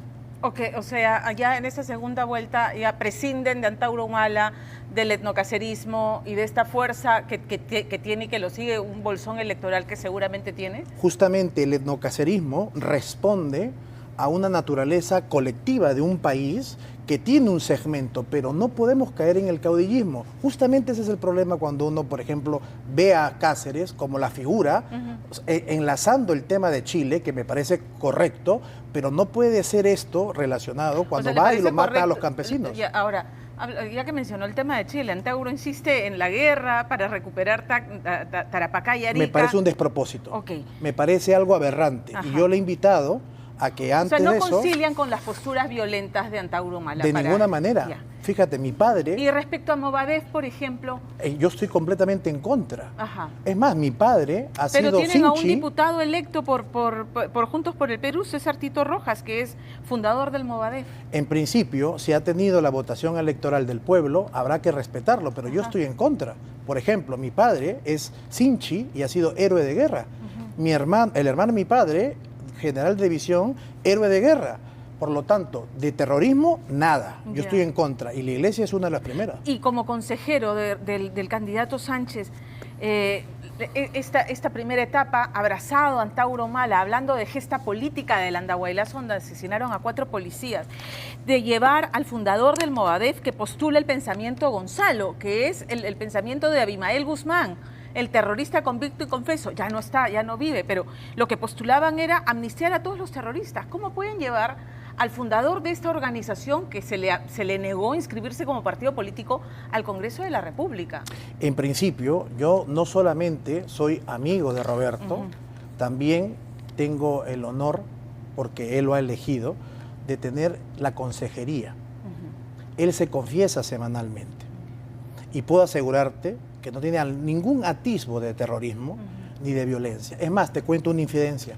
Cuando lo estuvimos asesorando en el debate, juntamente con un gran sociólogo, el doctor Takuri, le dijimos, lo que tenía que hacer para poder ganar el debate y se negó, porque dijo, no puedo hablarle así. Sería una infidencia, pero por el trato que tiene ATV yo lo voy a contar. Le dijimos, Roberto, Keiko Fujimori te va a atacar, no va a tener piedad como no lo tuvo con su madre, ni con su hermano, ni con su padre. Y dile al pueblo lo que quiere decirle en su cara, que fue una mala madre, una mala hermana y una mala hija. No lo quiso hacer. Hasta que le cité la Biblia y le dije, ¿qué dice el Señor? Primero entrarán las prostitutas antes que los fariseos. Lo diré en primera persona entonces. Ese es Roberto. Hoy la Conferencia Episcopal Peruana lo ha mandado llamar y lo ha mandado citar. Seguro, para decirle que me deje a un lado. ¿Y sabes lo que ha dicho Roberto? Yo no puedo hacer eso porque yo no soy traidor. Tú eres mi amigo. Y por eso es que ayer Pero hemos está estado traicionando el apoyo de todos los etnocaceristas. Como y te dije al inicio, no no de los solamente está etnocaceristas. traicionando a Antauro Humala, que le dio todo su apoyo, sino por una conveniencia política, porque se da cuenta que le está costando votos, sino que con este giro, al igual que Pedro Castillo en su programa de primera vuelta, ¿no? Nacionalizar recursos, revisar los tratados de libre comercio, derogar los contratos ley, en fin, toda esta postura de izquierda más radical, más estatista, que pone nerviosos a los inversionistas en los mercados, ¿no? Con el sombrero castillista, ahora dicen, no, ya no, blanquearon el discurso, lo moderaron. ¿Eso no es una traición a los electores? Como lo dije anteriormente, una cosa es la figura del colectivo nacionalista, etnocacerista, como lo hizo Rafael López Aliaga en su momento, y nadie lo criticó, y otra cosa es el caudillismo. Pero si me permites rápidamente, cuando se habla de la propuesta económica, nadie ha hablado lo que ha dicho claramente en todos los mítines, en los BRICS, para romper lo que es la unipolaridad económica y así nuestra moneda sea apreciada y podamos hacer negocios. No pero solo tenemos la moneda más sólida de América Latina. Correcto, pero o no sea, tenemos... Miran el crecimiento macroeconómico, que es pequeño porque no alcanza para sacar a los millones que todavía tenemos en situación de pobreza. Aún así estamos creciendo y somos la economía más estable de América Latina. Y ahí está Julio Velarde, al que le dijeron, te vas en mi primer día de gobierno. Ahora dicen, no, ya no te vas. Fíjate, queremos que te quedes. Fíjate, Julio Velarde es uno de los primeros que en Davos dijo que ya el sistema no da para más. Y es en ese sentido en que propone Roberto Sánchez los BRICS, para que podamos hacer una alianza con China, con Rusia, con Brasil, con Sudáfrica y no dependamos... Pero ahí están los tratados de libre comercio. Y me ¿no? parece correcto. Claro, pero que los querían revisar ahora ya dicen que no, por eso vuelvo a la figura de la traición. Perdóname. No está traicionando a los electores que lo llevaron a la segunda vuelta, a los electores del sur que ven más probablemente la encarnación de Pedro Castillo que al propio Roberto Sánchez, que tuvo 14.000 votos para ser diputado de la República. Primero que Roberto nunca hizo campaña para ser diputado, porque él nunca habló de un plan B como sí lo hizo el señor López Aliaga. En segundo, está en la segunda vuelta. Sí, pero hasta ahora sigue haciendo pataleta. Y por lo tanto tenemos esta inestabilidad, no solamente por Keiko, sino también por el señor López Aliaga Cazorla, que a mi modo de entender generalmente usa la fe para poder destruir al otro. Pero bueno, ese es otro tema. En el caso de Roberto Sánchez, ha manifestado claramente que él tiene un equipo económico. Lo ha demostrado hoy en el debate, donde el señor Carranza ha salido vapuleado, destruido, porque le han mostrado lo que no ha hecho. Y él siempre ha querido, en este momento... Carranza fue ministro de Economía en el segundo gobierno de Alan García. Sí, y parece crecimos a ritmo de 8% y sacó a millones de peruanos en la pobreza. Y parece, las cosas como son. Sí, yo lo sé, es el miembro del equipo económico pero de la no señora solamente eso, Fujimori, pero él ahora hace referencia a lo que ha significado el gobierno de Alan García, que en paz descanse, pero lo que estaba evitando el hoy. Por ejemplo, nosotros tenemos más de 100.000 millones de dólares en reserva. ¿Correcto? ¿Por qué no ponemos esas reservas también en oro? Solamente tenemos el 3%, mientras que, por ejemplo, Estados Unidos tiene el 70%. ¿Eso no es algo que beneficiaría al pueblo?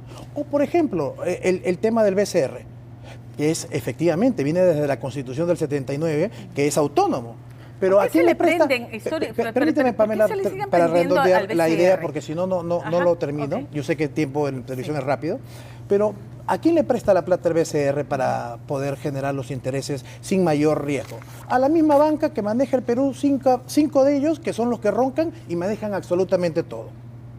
Yo me pregunto, ¿qué hacen los bancos luego que tienen esa plata? Te prestan la plata a ti 5 o 10 veces más, con las cuales pagan su interés y siguen abonándose. Roberto lo que está proponiendo y juntos es romper este sistema monopólico y oligopólico para que entren 80 bancos. A mí me parece que eso le ayudaría mucho al peruano, no sé tú. Yo quiero incidir en esta muletilla que tienen desde el equipo técnico, porque lo he escuchado el señor Zunini, se lo he escuchado también. Extraordinario Zunini. Hoy día ha sido hablar tremendo. de las leyes pro crimen que ha impulsado principalmente Fuerza Popular, pero si hablamos de leyes pro crimen, Juntos por el Perú está promoviendo derogarlas, o sea, van a terminar derogando leyes que el propio candidato en su momento impulsó y votó a favor de, ¿no es cierto? Porque está, por ejemplo, la ley la ley 31989, ¿correcto? Que derogó la norma que permitía a la policía intervenir contra mineros con reinfo suspendidos y que usaran explosivos ilegalmente. Fíjate, esta respuesta ya la ha dado en el streaming con Curwen, el mismo Roberto Sánchez, y lo he explicado de manera detallada. ¿La Así defiende? No, ya lo he explicado. Pero usted es asesor. Pero sobre espiritual. O sea, porque... Ok, pero ¿qué opina sobre esto? Porque el señor Sánchez también ha votado sistemáticamente durante 5 años a favor de que se extienda el reinfo. Y el reinfo es un sistema fracasado. Y el reinfo lo que ha permitido es apoyar la minería ilegal que sustenta economías ilegales y criminalidad organizada. Entonces, perdóname, cuando argumentan los fujimoristas, y yo no soy fujimorista, pero... No, yo lo sé. Como que se coloca en la orilla opuesta cuando ha sido parte del Congreso y de las votaciones, ¿no?, que han impulsado estas leyes, ¿no? Yo, por ejemplo, no estoy a favor de las concesiones mineras ociosas, donde al pobre minero informal no solamente le niegan su contrato, sino que tercerizan, le cobran impuestos y luego imposibilitan pagándole una miseria al mineral. Esto es injusticia. Y esto a mí no me parece correcto. El señor Fluker, que ha comprado Panamericana, está a favor de los mineros de esta sociedad. ¿Y por qué no se le condena? ¿O es que la oligarquía de Lima no le permite entrar? El señor Fluker tendrá que responder y ahora ya justamente, Roberto Sánchez tendrá que responder sobre lo que acabas de preguntar. ¿Usted está de acuerdo con la extensión del reinfo? Yo estoy completamente de acuerdo con un banco minero, con la extensión del reinfo y que se le pueda dar todo el apoyo al minero informal. Que te cuento, son 800.000 en el Perú y mueven casi el 65% de nuestras reservas. Los mineros informales exportan el 50% del oro en el Perú y no tributan un solo sol. Y ustedes reclaman, por ejemplo, el tema de, o Juntos por el Perú, ¿no?, de que no se reparte equitativamente el dinero. Si habláramos de canon, las regiones que más canon reciben son las que menos ejecución de gasto tienen. No es un tema de si que me no hay permite dinero, rápidamente, ¿cierto? En 20 segundos. Es cierto que los gobernantes son corruptos, casi todos. Que los gobernadores regionales también, sí. Que se roban el dinero, también. Pero no es toda la verdad. Hay el entrampamiento del BEF, donde para que tú te den luz verde, tienes que aceitar. Ya no es el 10%, como antes hacían el DIEM, ahora es el 20%. Y luego en el MTC. ¿Eso cómo se llama? Burocracia, centralismo. Hay que romper eso. Ok, pero eso todo lo que usted dice lo tiene que probar. Como hombre de fe no puede levantar falso testimonio. Yo estoy completamente de acuerdo contigo. Y tengo todo lo que pueda darte en pruebas para poder probarte lo que acabo de decir. ¿No siente que el discurso, esta mutación en el discurso de Juntos por el Perú del candidato está siendo inconsecuente? Vuelvo a la figura de la traición con la que empezamos. ¿No está traicionando a todos los que votaron por ese plan de gobierno que significaba un viraje hacia la izquierda y hacia romper el modelo económico que tanto nerviosismo causa en las personas que dicen, ¿y ahora qué va a pasar? ¿Qué va a pasar? Por ejemplo, Roberto ha traicionado, por ejemplo, a lo que significa el nacionalismo, diciendo, entre otras cosas, que teniendo 4.500 variedades de papa, tengamos mercados para poder comprarlo y también industrializarlo en China. ¿Eso es traicionar el nacionalismo? No, porque hoy en día traemos papa que no es papa, que tiene cáncer desde Holanda. Y los campesinos, discúlpame, Pamela, pero entonces eso no es posible. No ha traicionado al nacionalismo, no ha traicionado al etnocacerismo. Lo que está haciendo es diciendo una tendencia de lo que es visión geopolítica, no como lo que vemos vivo hasta ahora, sino desde una política donde se rompe la bipolaridad. Si en un eventual gobierno de Roberto Sánchez usted ocupará algún cargo político. Jamás. No. Es más, me lo han sabido decir, me lo han sabido pedir, pero eso sería traicionar lo que significa la fe. Porque creo claramente que mi visión y mi misión es ser la del profeta. Y si el día que Roberto Sánchez, no sé cuál es mi cámara aquí, el día que Roberto Sánchez traiciona al pueblo, seré el primero en salir y pedir que lo vaquen. Pero hace rato que hay que hacerlo, porque su discurso es otro después de la primera vuelta. Jamás, pero bueno. yo lo acompaño desde la primera vuelta. Pero el discurso es otro. No, una cosa es saber interpretar lo que es y lo que pide el Perú. Tú puedes tener un discurso, pero si el pueblo te dice lo que tú tienes que hacer, tú tienes que obedecerle al pueblo. Tú no tienes que obedecerle a una hoja de ruta, y él se ha negado a eso. Finalmente, estuvo en Palacio de Gobierno en calidad de representante, como asesor espiritual de Roberto Sánchez, como periodista, porque además escribe en un diario, tiene un canal digital.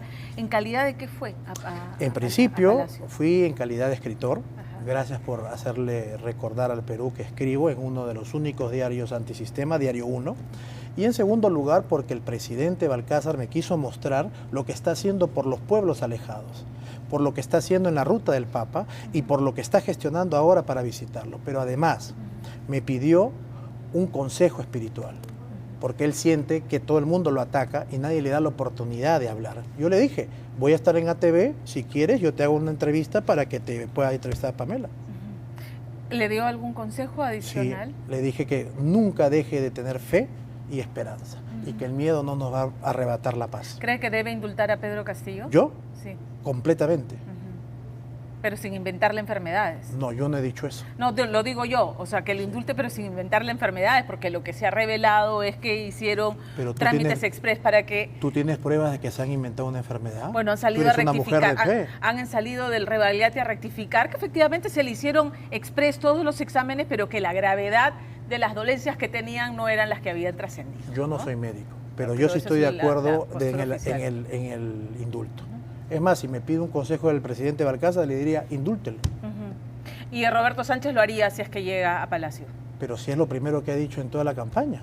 No, pues pero sería es que luego, injusto. pero luego ya han salido a decir que ya han cambiado también, en eso también han cambiado el discurso. No me he enterado, ¿lo ha dicho? Sí, también Pamela, no se puede mentir. No estoy mintiendo, pero también sobre el tema, no es que el candidato lo haya dicho, pero el candidato directamente no, pero ya la postura es otra, ¿no? O sea, de momento eso no está en la agenda. Es más, yo voy a ir a visitar al presidente Pedro Castillo, porque dicho sea de paso, también me pidió una vez que lo confiese. Y aprovecho a confesarlo también a Toledo, que está viejito. Sí. ¿Lo ha visto recientemente a Pedro Castillo? El año pasado. Sí. Pero si quieres le llevo tu saludo. Bueno, lo deseo, así no, está bien, pero no le deseo ninguna enfermedad a nadie. Es más, yo siempre estuve en contra de tenerlo metido a Fujimori cuando tuvo cáncer, pero su hija no. Hizo lo imposible para que se quede. Después ya le convino otra cosa y sacó otra cosa. Bueno, pues ese es el juego político ¿no es cierto?, de quienes están candidateando. Eso no es juego político, Pamela. No, en el caso una hija no puede hacer eso. A lo que voy es, cómo cambian los discursos políticos según la conveniencia. Pero cómo ya cambió el corazón, como le dijo PPK. Según las conveniencias, la pelona nunca cambió. Sigue siendo la misma. Bueno, los pelones, hay varios pelones que cambian, yo también estoy medio su discurso según las conveniencias y el vaivén de los votos y las elecciones. Pero bueno, le agradezco mucho. Te agradezco a ti y hago un reconocimiento a ATV, y no es por sobonería, porque uno viene a dar una entrevista y dura, pero ha tenido la decencia, estando en otra orilla de la ribera, de tratar con dignidad y respeto. Y desde aquí a ti, mi reconocimiento, y también a Roxana Cueva, que ella es testigo de todos los 12 años que he sufrido. Le agradezco. Gracias por estar con nosotros. Tenemos que irnos hasta el Jurado Nacional de Elecciones. Lorena Ormeño estuvo cubriendo las incidencias de este debate técnico y estuvo con Rosángela Barbarán y con Hernando Ceballos, de Juntos por el Perú. Pamela, amigos televidentes, muy buenas noches. Así es, acaba de terminar hace unos minutos esta parte del debate de equipos técnicos de Fuerza Popular y de Juntos por el Perú. Y nos acompaña la congresista Rosángela Barbarán, que ha sido la representante en el tema de juventud y deporte. Antes de hablar de este punto, ¿cómo evalúa este debate? Bueno, primero sorprendida porque al parecer todos los expositores de Juntos por el Perú culpan al fujimorismo como si nosotros hubiésemos sido gobierno, y creo que si lo hubiésemos sido no hubiésemos llamado a ninguno para que sea funcionario, y creo que todos han pasado por diferentes carteras y no han hecho nada por el país, así que me parece poco responsable que Fuerza Popular, con solo 20 congresistas de 130, quieran responsabilizarlos de la desgracia que ellos han venido haciendo desde el año 2021. Durante su participación, el señor Zunini menciona cómo apoyar a la juventud. Y menciona también que habría que darle una cantidad de dinero como unos sueldos durante 6 meses para que ellos puedan incentivarse a continuar y mejorar su futuro. ¿Esto le parece viable? Bueno, en realidad el señor Zunini responde a una receta fracasada como la que es en Venezuela. Sin duda siempre hay que decir el cómo. Y en el cómo ellos no tienen ningún fundamento. El joven no quiere que le regalen dinero, el joven quiere oportunidades. Y esas son las oportunidades que nosotros hemos venido a presentar en nuestras propuestas para que ellos puedan acceder a un trabajo digno, para que ellos puedan acceder a educación, para que los jóvenes que quieren emprender tengan el capital semilla, puedan tener impuestos cero los 3 primeros años y sobre todo crear los CUL, los centros de oportunidades y orientación local, para que los jóvenes tengan oportunidades y sobre todo acompañamiento durante toda su etapa. Pero, digamos, suena bien que puedan tener un dinero a un grupo grande de peruanos que no tiene trabajo en este momento. Sí, pero lo que ha señalado el señor Zunini es regalarle el dinero. Lo que Fuerza Popular plantea en todas sus propuestas son enfocadas en resultados concretos. El joven no quiere que le regales dinero, el joven quiere invertir. Y si quiere emprender, que tú le permitas un capital semilla está perfecto. Que tú le generes algunas motivaciones tributarias también es perfecto.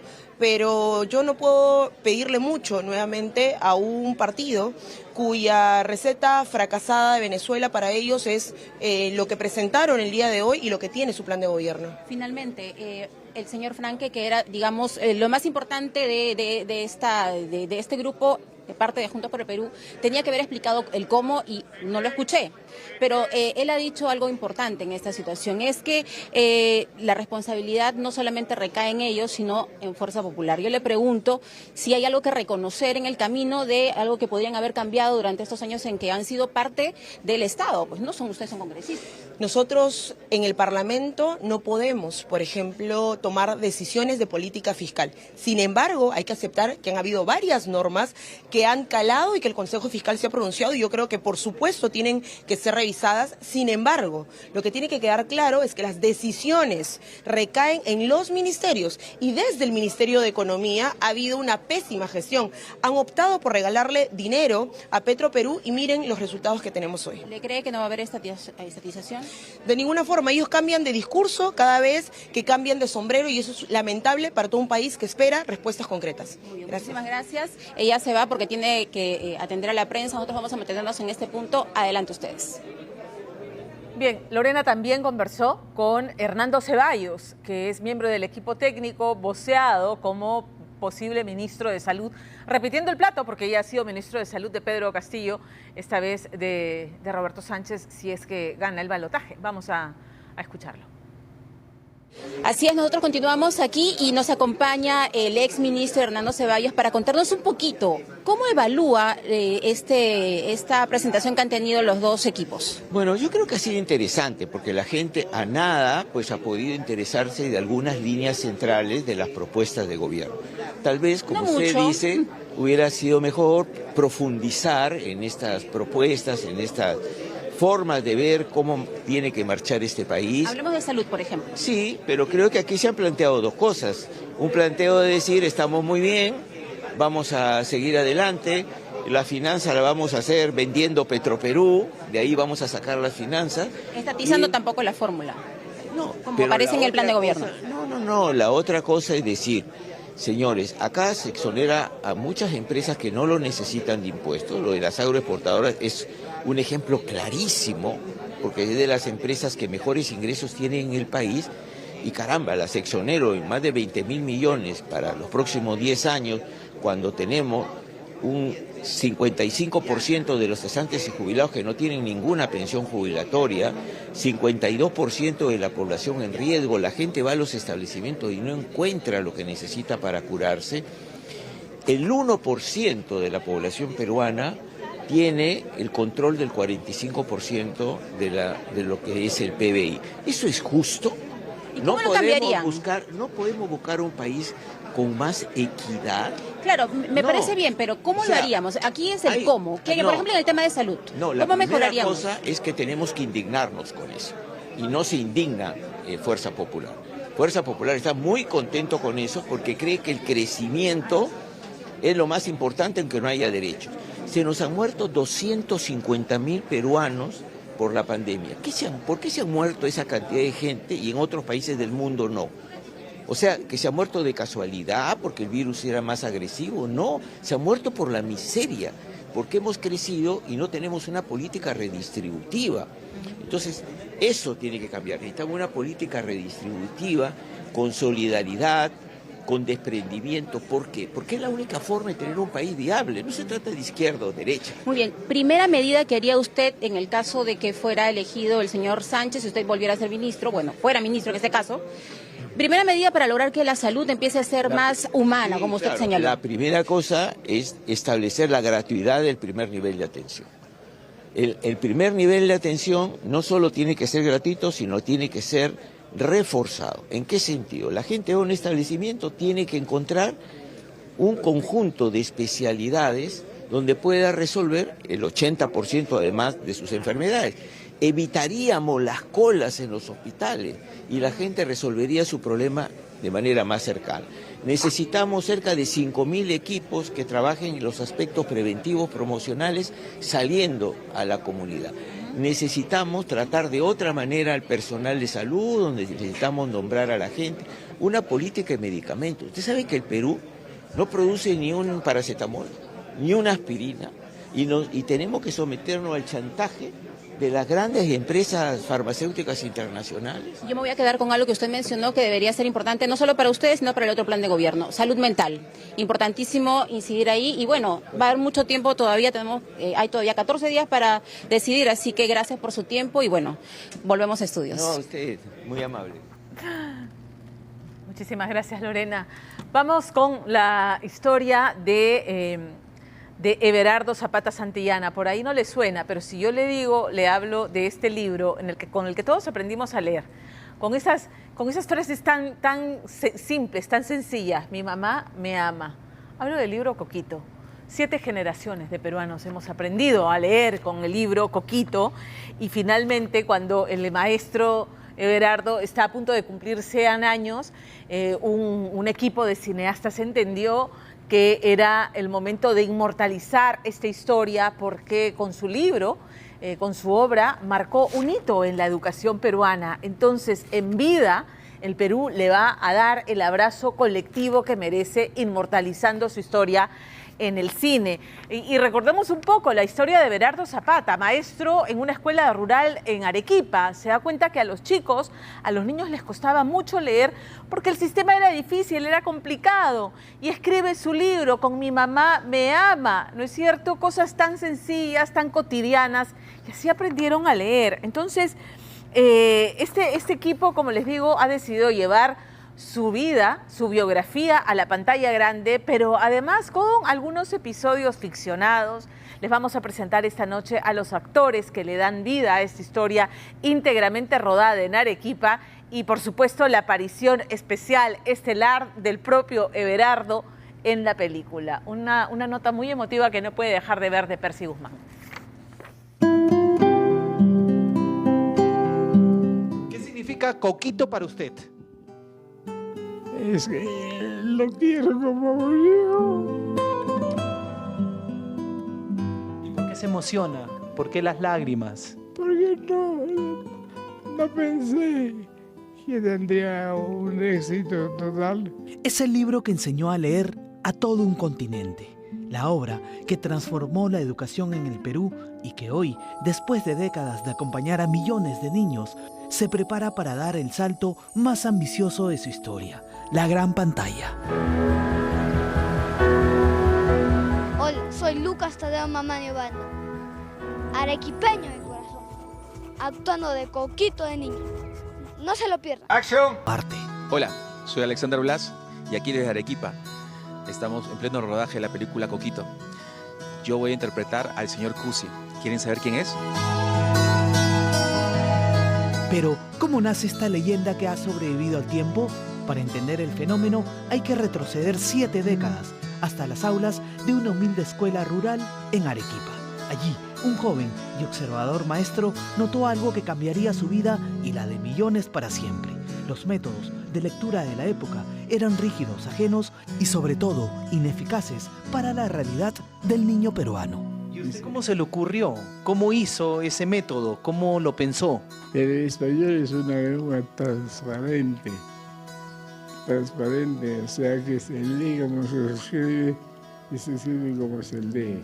Me di cuenta que el castellano era fácil, pero había que buscarle un método. Por ejemplo, comenzamos enseñando con la palabra mamá, que es lo que más quieren los niños, a la mamá. Después el papá. Y así eran las lecciones. Mi mamá me mima. Mi mamá me ama, una frase así. Mi mamá me ama. Exacto. Esta semana tuvimos el honor de ser recibidos en la intimidad de su hogar por don Everardo Zapata Santillana, el maestro de escuela que con una vitalidad que desafía el tiempo se encuentra a tan solo 3 meses de cumplir 100 añitos de edad. ¿Usted se imaginó vivir 99 años? No pensé vivir tanto. ¿Y por qué cree que está viviendo tantos años? Usted es inmortal. Debido a la providencia quiere que viva más tiempo. Para poder enseñar a leer a los niños con el método de Coquito. Ay, qué bonito lo que dice usted, maestro. De vocación pura, don Everardo nos pidió volver a ser sus alumnos. El maestro nos invitó a repasar una de las lecciones más memorables y queridas por generaciones, la historia del perrito y su hueso. Y todo perro bota el hueso al suelo antes de comerlo. No para regalárselos, sino para sacarles pica. Qué rico hueso, no te lo dejes quitar. Todos, qué rico hueso, no te lo dejes quitar. Que tu vecino, no lo deja de mirar. Coquito fue el compañero de toda una generación que nos llevó al maravilloso universo de la lectura y la escritura. Hoy, esa historia cobra vida cargada de memoria, emoción y peruanidad llevada a la pantalla grande. Everardo, ¿y qué piensa usted de la película que le están haciendo, la película de Coquito que ya se está grabando? No pensé que me darían esa gran sorpresa. Y vale la pena hacer algo especial por los 100 años. ¿Ha visto algo de la película o todavía no? Comienzo el ingreso a la película. Sí. La introducción. La introducción. ¿Y qué le pareció? Me pareció muy buena. La película, inspirada en la vida de don Everardo Zapata Santillana, se desarrolla en las entrañas mismas de la Ciudad Blanca, utilizando diferentes locaciones que parecen haberse detenido en el tiempo para contar esta historia. Cada rincón de Arequipa es precioso. Hemos conseguido locaciones muy, muy lindas. La Cabezona, donde estamos, ha visto la Biblioteca Mario Vargas Llosa, las calles de Arequipa, el Puente Bolognesi, la plaza, o sea, todo. Hemos recreado la época con mucha responsabilidad.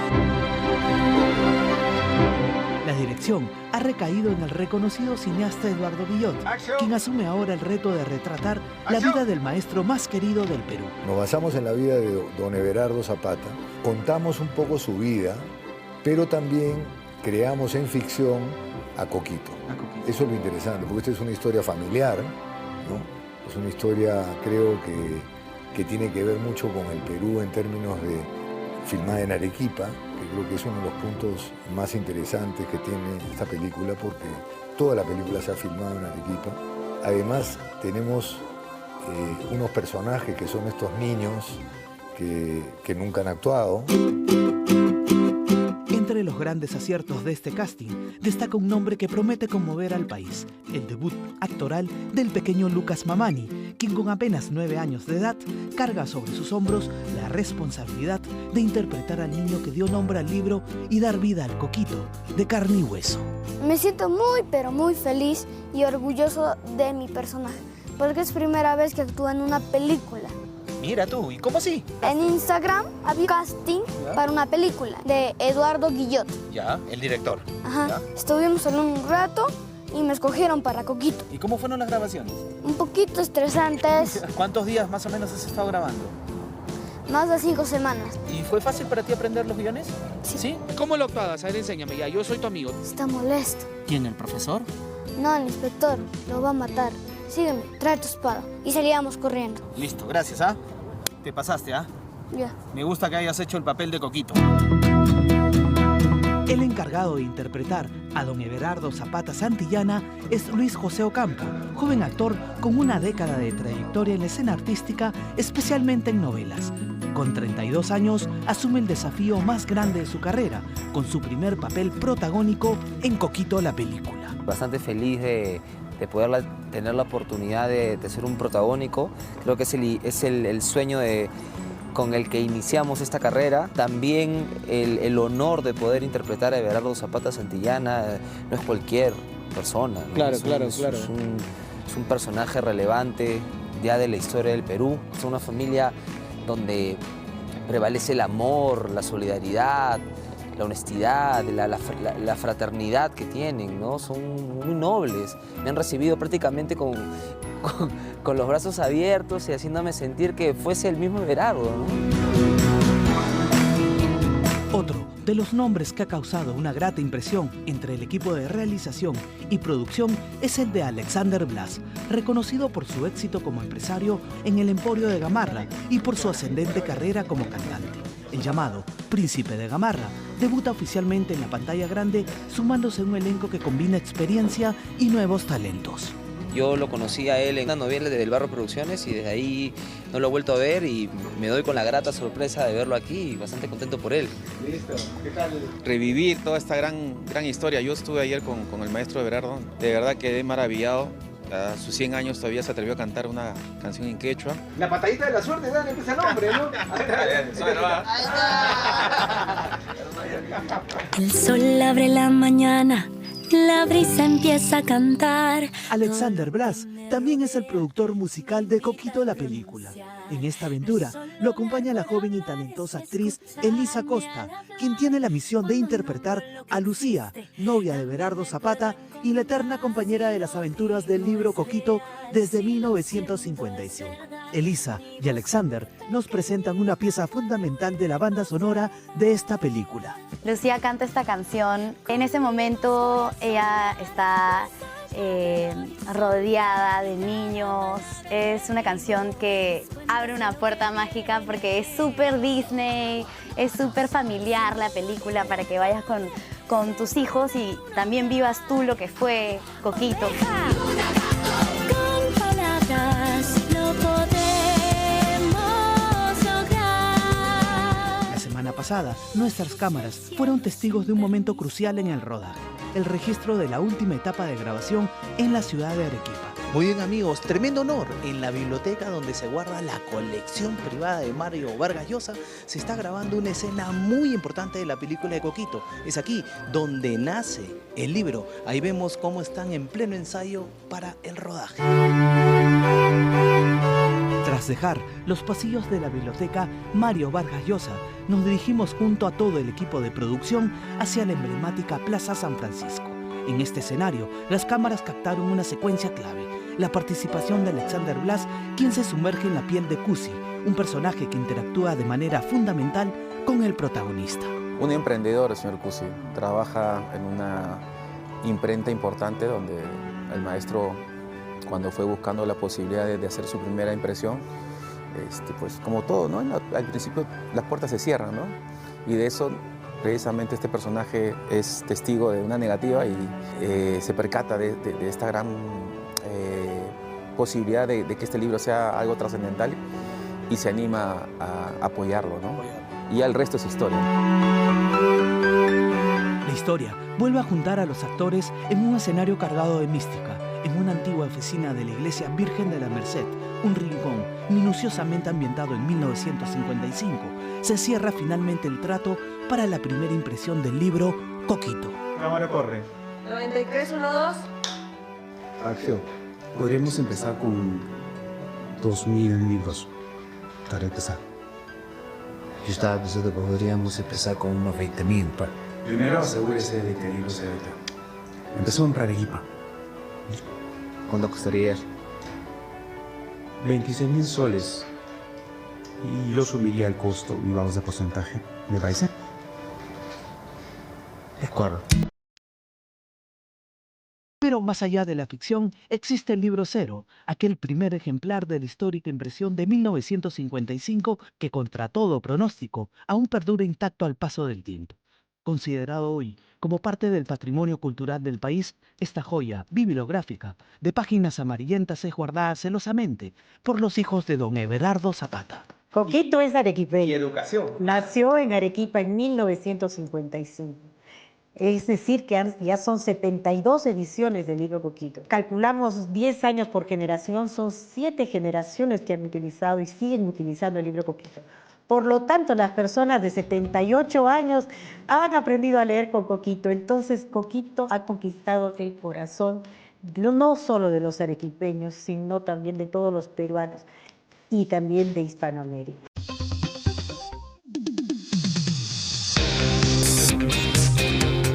Gracias por acompañarnos esta noche. Hasta el próximo domingo 9:55. Chau.